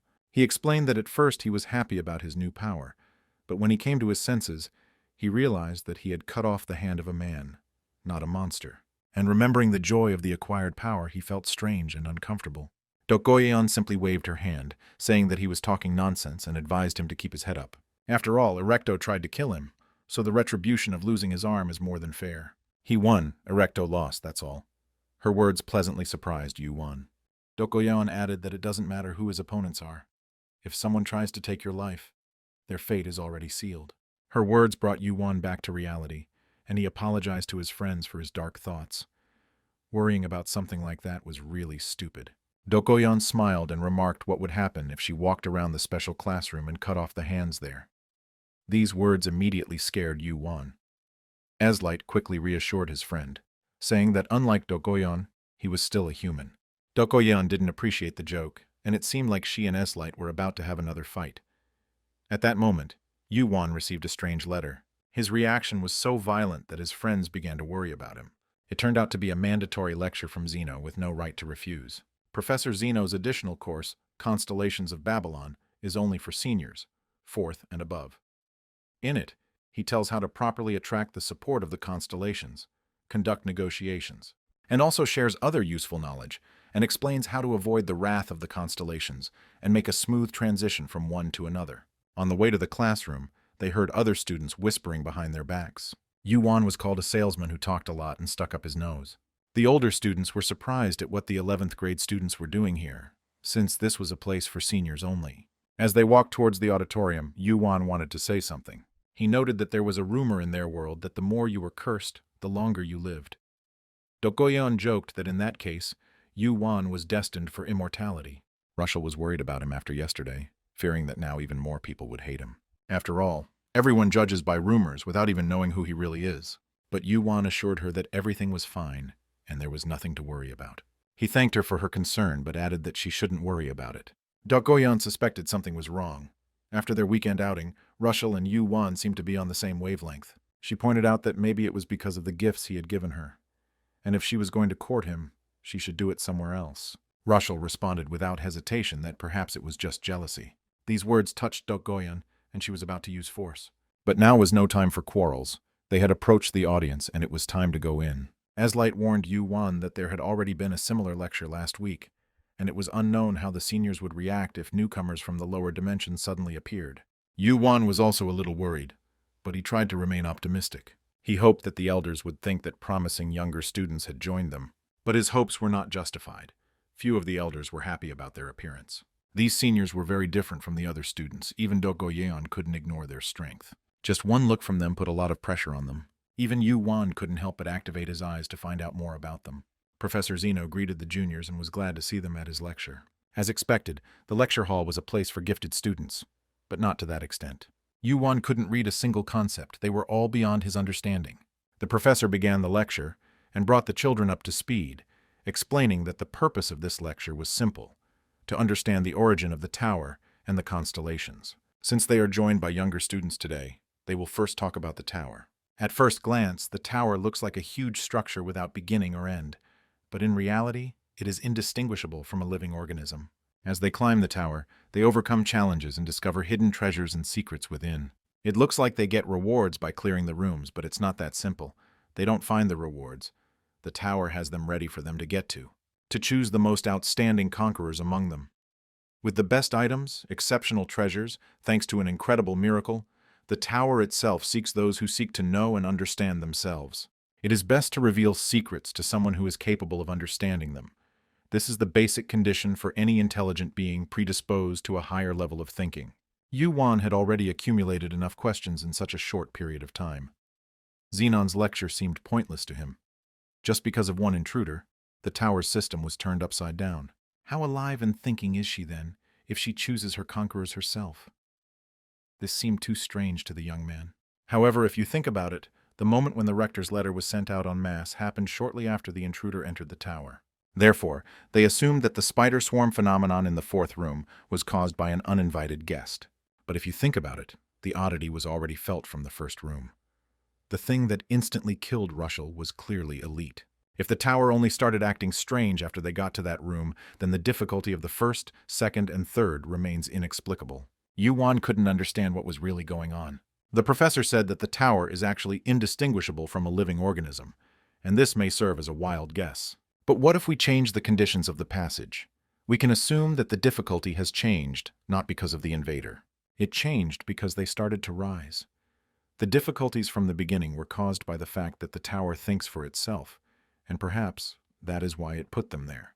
Or maybe it was because Yuan, the descendant of the tower's master, had begun his ascent. These thoughts turned everything upside down in Yuan's head. He no longer understood where the truth was and where the lie was. Watching him, Professor Zeno also noticed something strange about the young man. Yuan continued to think, if the tower thinks and chooses climbers as the professor said, then there will be no better moment. After all, their class faces challenges and situations that are unlike any other. As has been said, high risk comes with high reward. The rewards that the tower has in store should be on a whole other level. Yuan was also worried that he still couldn't master the concept that was taught in the classroom. And suddenly Zeno asked him if he had managed to master it, the concept of a barrier around. He noted that some students do not notice it even after years. But finding this sphere on the first day is quite good. Zenon praised Yuan for his intuition. Zeno also added that, as expected, as first years, they fully met the requirements needed to take this lecture. In this regard, the professor had one small question for Yuan. Zeno asked the young man what he saw in this sphere, but Yuan couldn't see anything. Everything seemed unknown and beyond his comprehension. So he honestly answered the professor that he saw nothing. Zeno asked him to concentrate a little better and try again. But nothing worked anyway. The professor continued to insist that he try to concentrate again. He had to see something in this sphere to unlock its secret. And suddenly, Yuan managed to see something that he had already encountered before. Inside the sphere, he saw the concepts: barrier, gap, and protection. But unfortunately for now, it all looked like he couldn't absorb it. The professor thanked him and told him to stop and rest a little. Zeno was not mistaken. The young man really is unusual. He had just managed to reveal the three main abilities of the sphere. Now it became clear to Zeno why the Rector was keeping such an eye on Yuan. The professor asked Yuan if he understood what this sphere was. Yuan answered honestly that he didn't understand anything yet. Zenon noted his honesty, but said that it would be better if he thought about it a little more. The professor wanted to emphasize to everyone, both in class and in everyday life, the power of thinking and the development of imagination are important, because the expansion of thinking is directly related to the growth of strength. Therefore, if students want to use their skills at a more advanced level, they need to develop the power of thought, their driving force. Yuan didn't quite understand what was going on and asked the professor if someone with high cognitive abilities would be able to control the sphere. Zeno replied that everything was correct. That is why it is so important to develop thinking. Even if the answer does not come immediately, you cannot stop thinking. Once you understand the structure of all things, analyze them, and learn to think big, this sphere can turn a person into a kind of pseudo-god. But Yuan still didn't fully understand what exactly the professor was talking about. Zeno noted that this may be difficult to understand now, but as the lectures progress, the understanding will come on its own.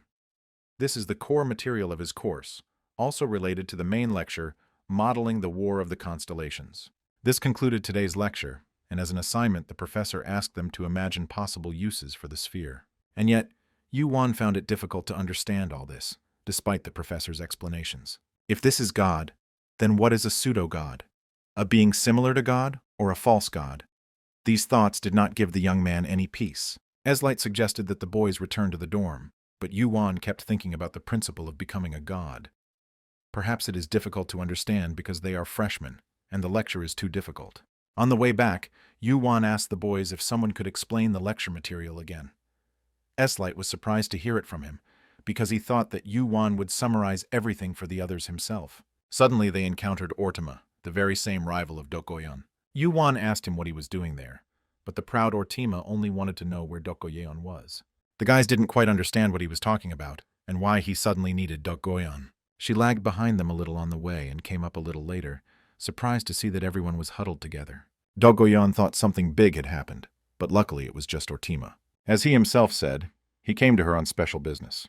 Dokoyeon thought that he wanted to have another duel, a so-called rematch. She told him that if that was the case, then if he wanted to die, she would not stop him. However, this was not a desire for a duel. Ortima had completely different intentions. Ortima came here to ask her out on a date. The boys were surprised to see the ruler of the dimension inviting Dokoyeon to go for a walk. Yuan didn't understand what kind of person you had to be to fall in love with a woman who beat you half to death. Eslight noticed that Yuan had answered his own question, hinting at it. But Dokoyeon believed that Ortima was simply plotting some kind of plan against her. The boys were surprised to hear this, because it didn't sound like a sinister plan at all. Dokoyeon was sure he had an ulterior motive. There was no trace of affection in his gaze. Yuan countered that it wasn't like that at all. Maybe it was because she was beautiful.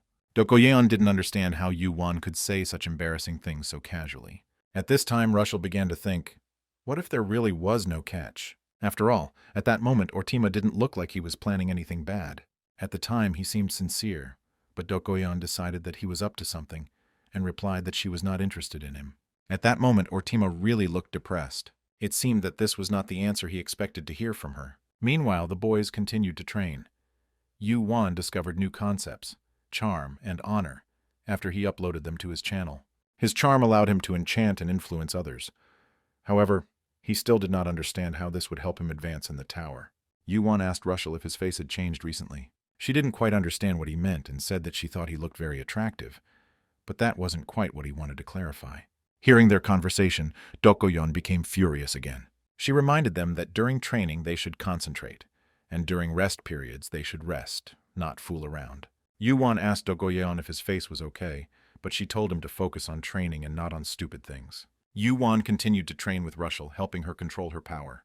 With such training, he wanted to establish her control over the animal part. Eslight noted that Yuan had indeed gotten stronger, and suggested that perhaps they should stop focusing on dungeons and move on.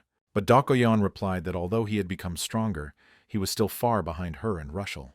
Their training together was only successful because one of them acted gently towards the other. In any case, tomorrow they were planning to head out to the tower again. Dokoyon was interested in whether Yuan had managed to figure out what to do with Russell, since the pace of the campaign was no different from last week. If they fail to find a solution quickly, they will face the same thing again as last time. Over the past week, while observing Russell, Yuan noticed several things. Her heart was driving her crazy, and any emotion became fuel for her. Her state changed dramatically depending on what emotion fueled her. If negative emotions served as food, she burned more and more and lost control of herself. And when it was fueled by calm and positive feelings, the riot subsided and the emotions stabilized. In combat, strong emotions inevitably intensify, making a state of rage almost inevitable. But if Yuan can change the fuel to something positive, it might work. And now he needed to test this theory in practice. He finally managed to calm Russell down, at least for a while, and stop her continuous attacks. He had spent the past week not having fun, but trying to find a way to help her. Spending time with her, he collected her emotions when she was happy, having fun, or feeling calm. These were not artificially created feelings, but copies of her own emotions. Now Yuan intended to use them as fuel for Russell, hoping that it would help. At least that's what he hoped for, and he believed it would work. But the theory turned out to be much simpler than the practice, and Yuan failed to make Russell absorb the positive emotions. On the contrary, she became even more aggressive and counterattacked him. Having knocked him to the ground without much effort, she became more and more furious, like a wild animal. Dokoyon and Eslight rushed to his aid, and at that moment, Yuan used Eva to grab Russell with chains. Miraculously, he managed to survive, but who knows what could have happened if he had thought for a second. However, Yuan noticed that Russell seemed to have returned to normal faster than she could have been chained. It turns out that there was progress, and this was pleasing, but waiting for it every time was too dangerous. There were definitely changes, but it's not clear what exactly. Russell thanked Yuan, although he didn't quite understand why. He replied that it was too early to thank them, because they had not solved the problem completely. But she said that she could now fight with peace of mind. It was a big step for her, and she was glad that Yuan was there, but their conversation was interrupted by Dokoyon again. Yuan, as always, was tensed when he saw her so close, but everyone was glad that no one was seriously hurt. However, Dokoyon noticed some strange change in Russell. For some reason, she decided to remain silent, only saying that training was over for today. Russell was alarmed by the fact that Dokoyon seemed to want to say something, but changed her mind. The next day they went to the tower, and Eslight wondered why he couldn't take the sword with him. Dokoyon explained that they had agreed together to build a solid foundation without rushing. After all, this was only their second research in the first semester, so Eslight shouldn't worry. But he was still worried, and Yuan noted that the more he used the holy sword, the more it depended on him. The concept of a demon combined with a holy spirit no longer gave Yuan the confidence that it was truly a holy sword. So it was better to keep Eslight away if that weapon had a negative effect on him. Eslight said that if he fell into the tower because of this, he shouldn't be blamed. Dokoyon replied that they wouldn't blame him. They would just make him suffer even more. Before the trip, Yuan decided to review his characteristics once again. Compared to what he had before, he has now become several times stronger. He also prepared Eva and Taiki, living artifacts that are integral parts of his power.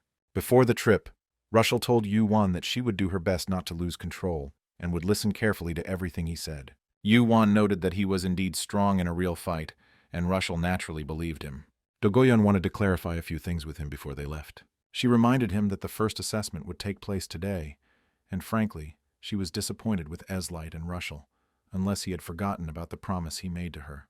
Yuan replied that he remembered and added that they had both already started changing, so there was no need to expect immediate results. Everything would be as he said. However, Dokoyon was worried about Russell, especially about what she was going to say yesterday. Russell tried to eavesdrop on their conversation without being noticed, but Dokoyon noticed it without any difficulty. She used some technique to muffle Russell's hearing. A strange ringing sound began in Russell's ears that only she could hear. Yuan asked Yuan if he knew what submissiveness was. He replied that it was when someone was dominated. She countered that this was not entirely true. From the perspective of the one being dominated, it might feel uncomfortable, but some people find stability in strong, firm leadership. In this sense, according to her, Russell really likes someone who is able to completely control and subjugate her. Yuan didn't quite understand where Yuan was going with this, so she decided to speak directly. When the beast becomes uncontrollable, empty talk is useless. But even so, Yuan still didn't understand what she was talking about, and this irritated Yuan quite a bit. She said that if he doesn't understand, then at least let him remember her words. The boys had no time to think. Right now they had to try to conquer the tower again. Yuan called this the second sortie of the special selection freshmen and told everyone to get ready. The new room was very different from the previous ones, not only in appearance but also in terms of pressure. If before the rooms resembled caves, now everything looked like another planet with a view of space. Yuan was even a little confused, deciding that they would start from the first room. However, this place did not look like a starting area at all. A labyrinth awaited them. Yuan noted that, judging by the pendant, they were currently on the 5th floor. And yet, despite the fact that it was only the 5th floor with a labyrinth, the oddities did not end there. Yuan noticed that Russell started to act strangely, walking to the side, ignoring the others. Russell said that she felt a monster nearby and asked Yuan to catch it. He was surprised that instead of finding a path, she found a monster first. Suddenly, Yuan noticed something too, but it didn't look like a monster. It looked more like a system glitch. Perhaps their last run was starting to repeat itself, they thought. Eslight assumed it looked like a secret passage like the one on the 1st floor, but Yuan said it was something else. It looked like it was about to break, making an unpleasant cracking and distortion, and at that moment Russell lunged at what she thought was a monster. Without thinking, she hit it and the unknown object disappeared. At this point, a window with a code appeared in front of Yuan, saying that he had opened an unknown glitch that had the new concepts of malfunction and inversion. As the young man expected, it was a glitch phenomenon.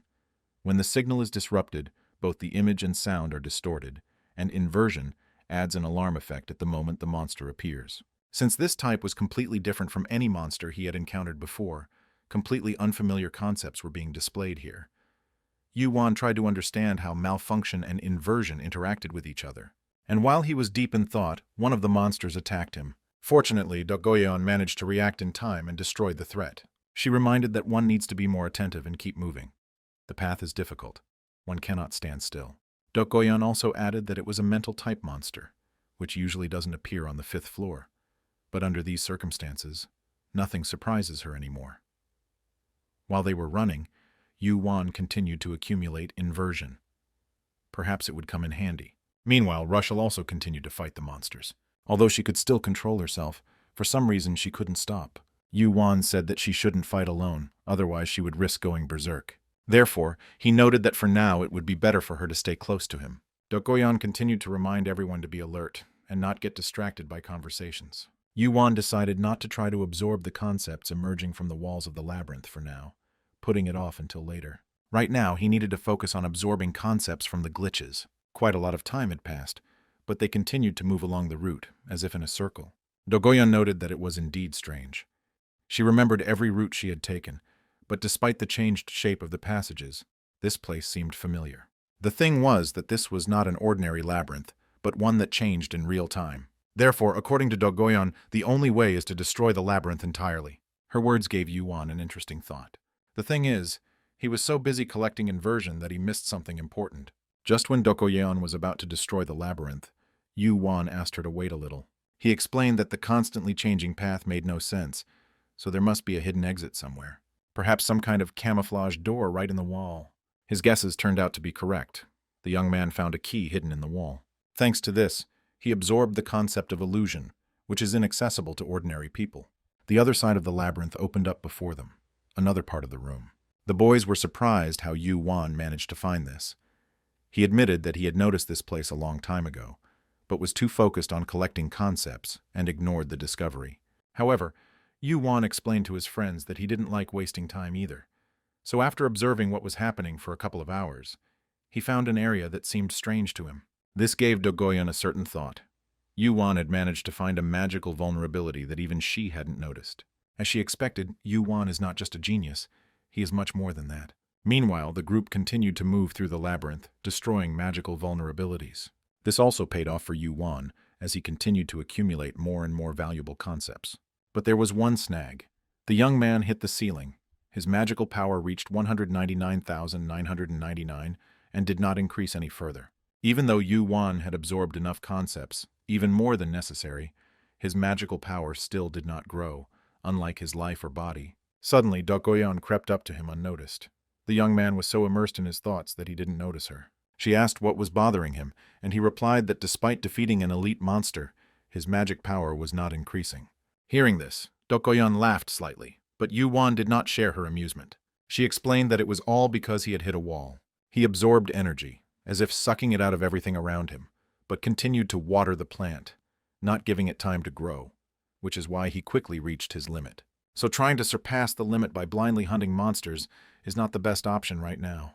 She noted that there is a more effective and efficient method that can help him. At that moment, she looked at Russell with suspicion, which scared her a little.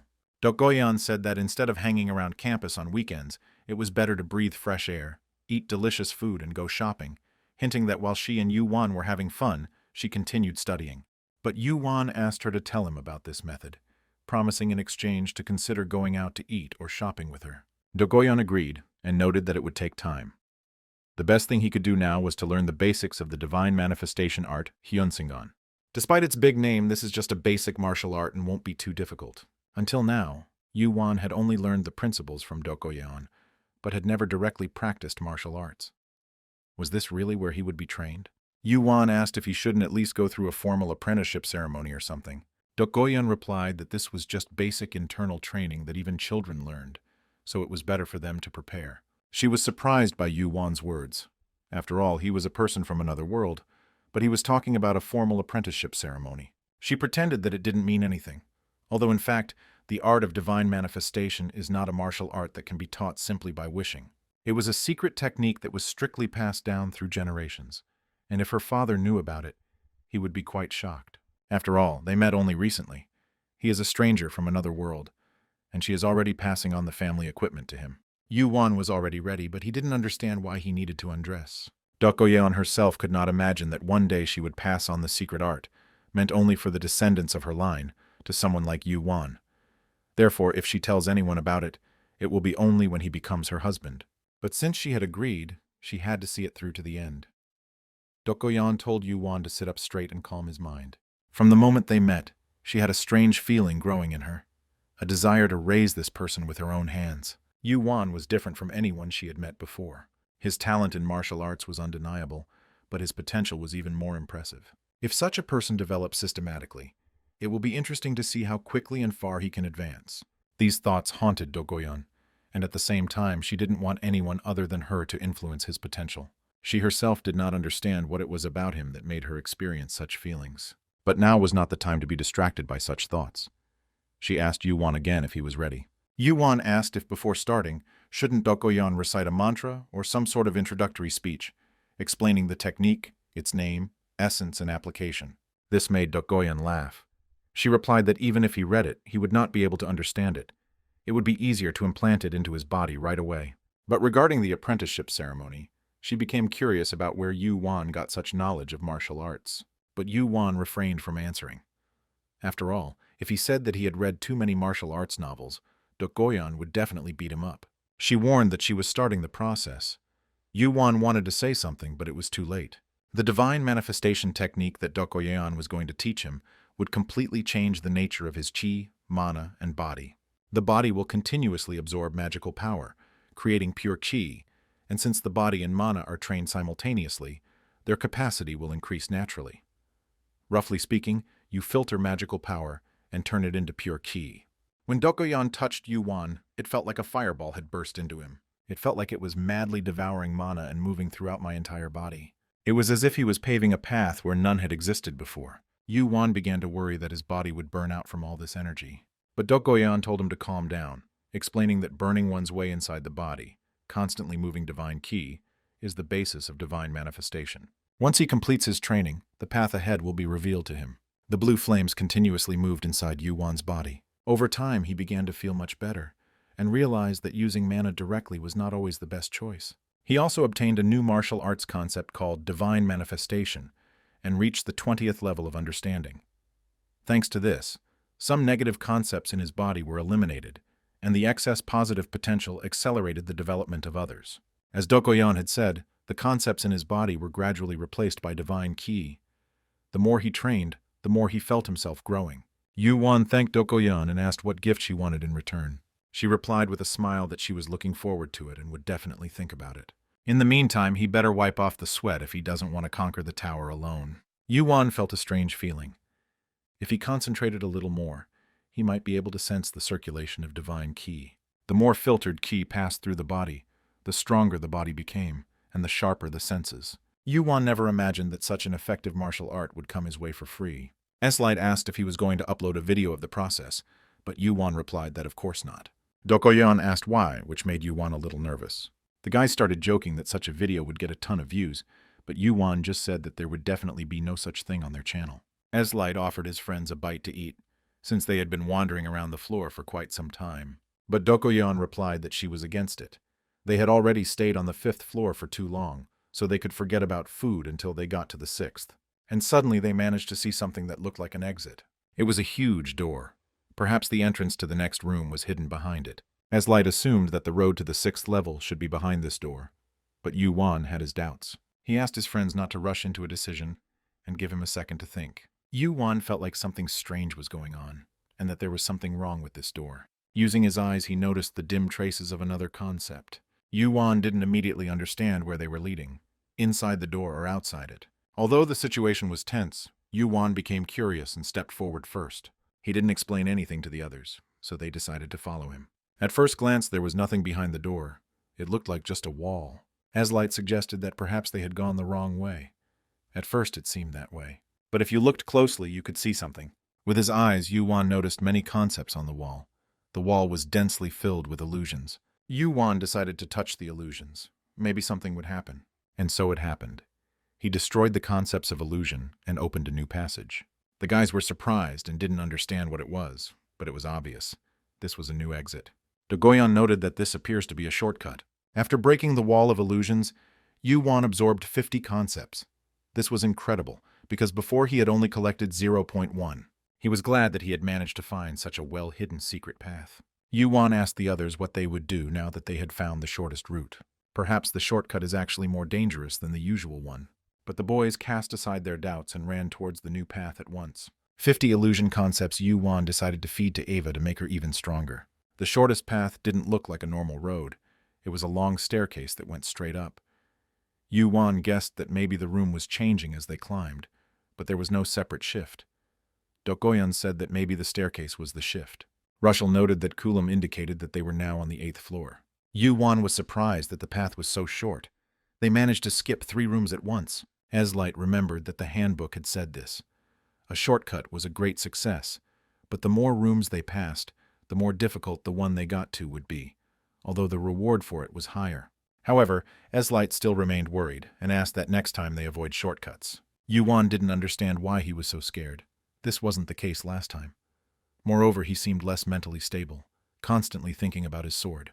Dokoyan continued to chide Eslight for relying too much on the sword. Perhaps it would be better if she broke it. At this point, Yuan and Rushel seemed to have found a way out. At the end of the climb, there was something that looked like a door.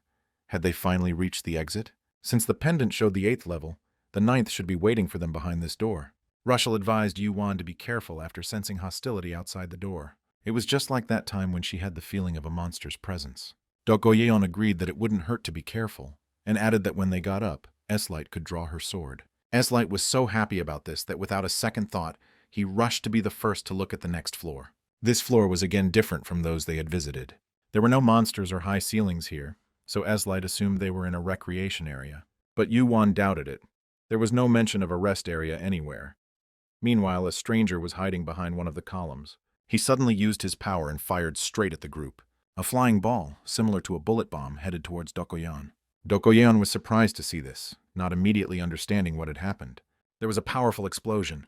The guys were worried if everything was okay with her. Dokoyan managed to stop the attack and asked Yuan what it was, since it was said before that no one except him could use the weapons in the tower. Yuan guessed that the enemy's weapon might be disposable. Using his eyes, he easily found the enemy, who attacked them from behind. He ordered Eslight to run after the attacker and catch him. The stranger did not immediately understand that he had been identified and how Yuan had found his hiding place.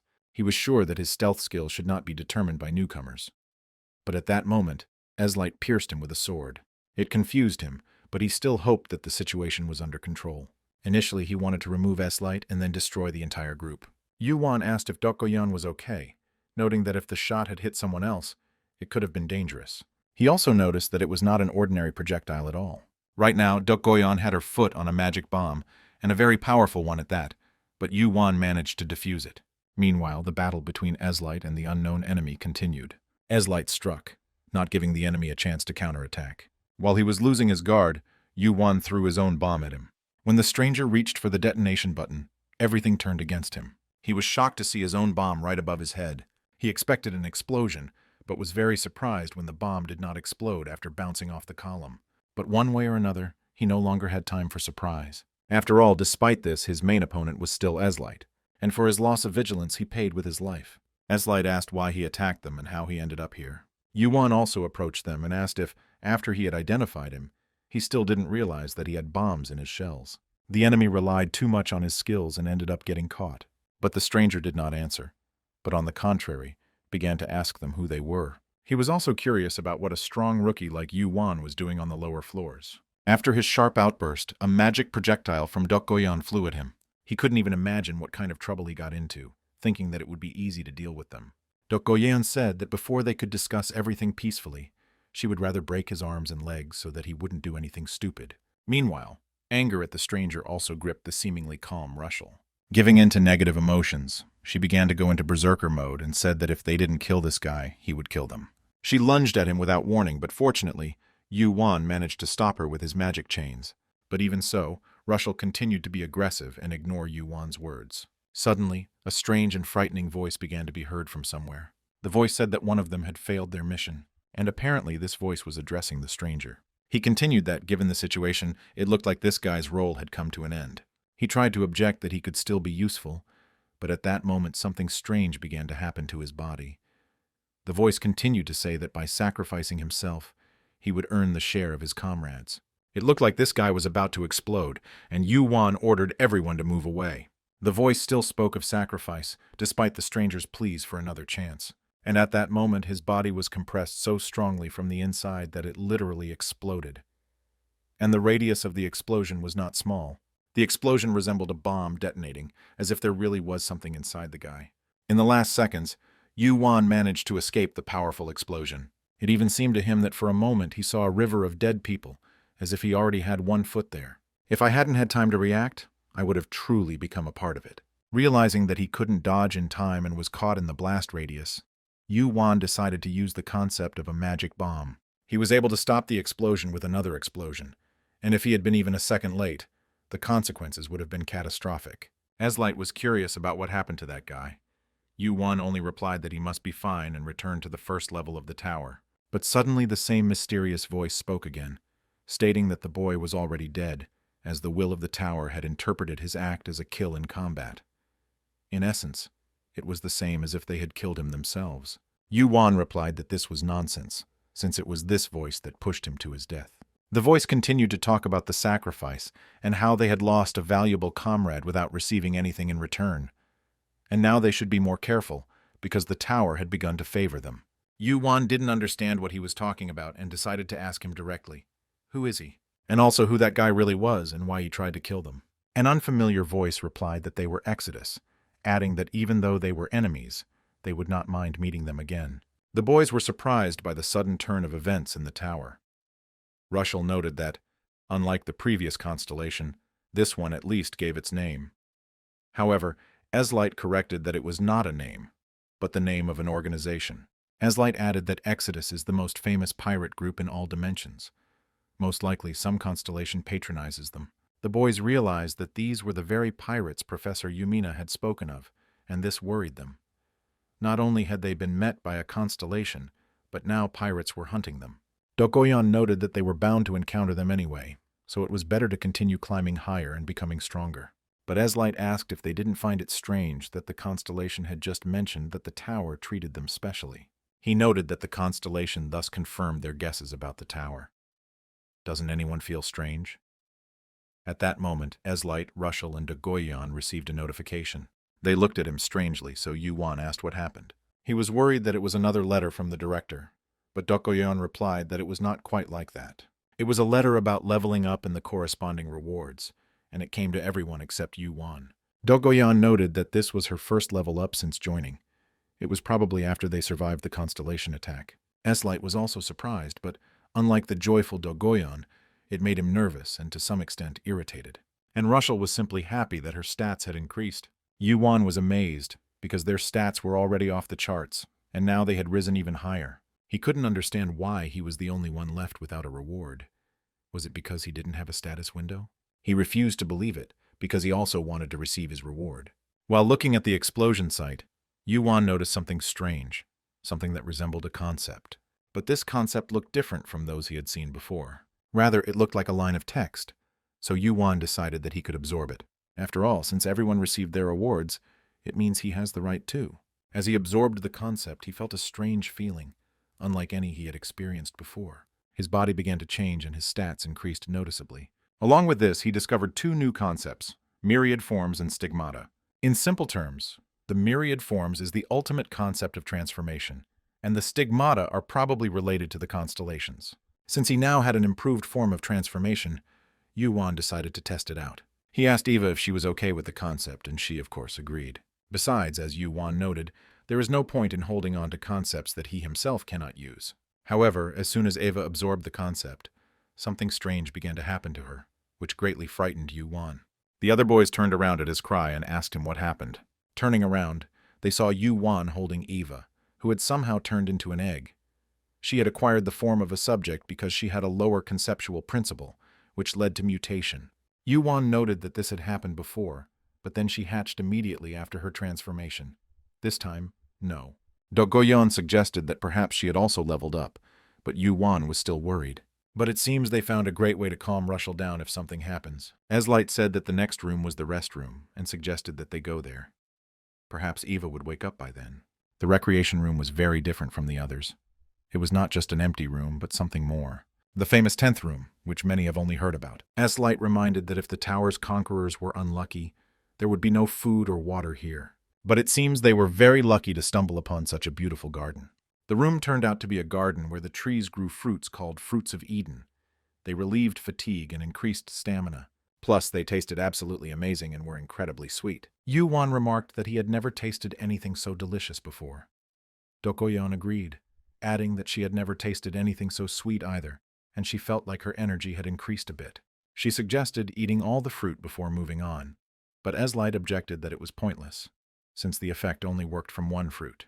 Yuan still wanted to find some way to take a couple of fruits with him, but he didn't yet understand how. Suddenly, a code window appeared in front of him, informing him that he had eaten the one and only fruit of Eden, the fruit of evil, and now his eyes are able to discern sins.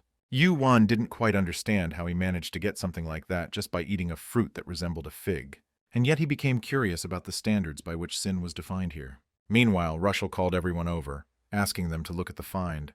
She found something that resembled a chest. Dogoyan guessed that this was probably a reward for their success.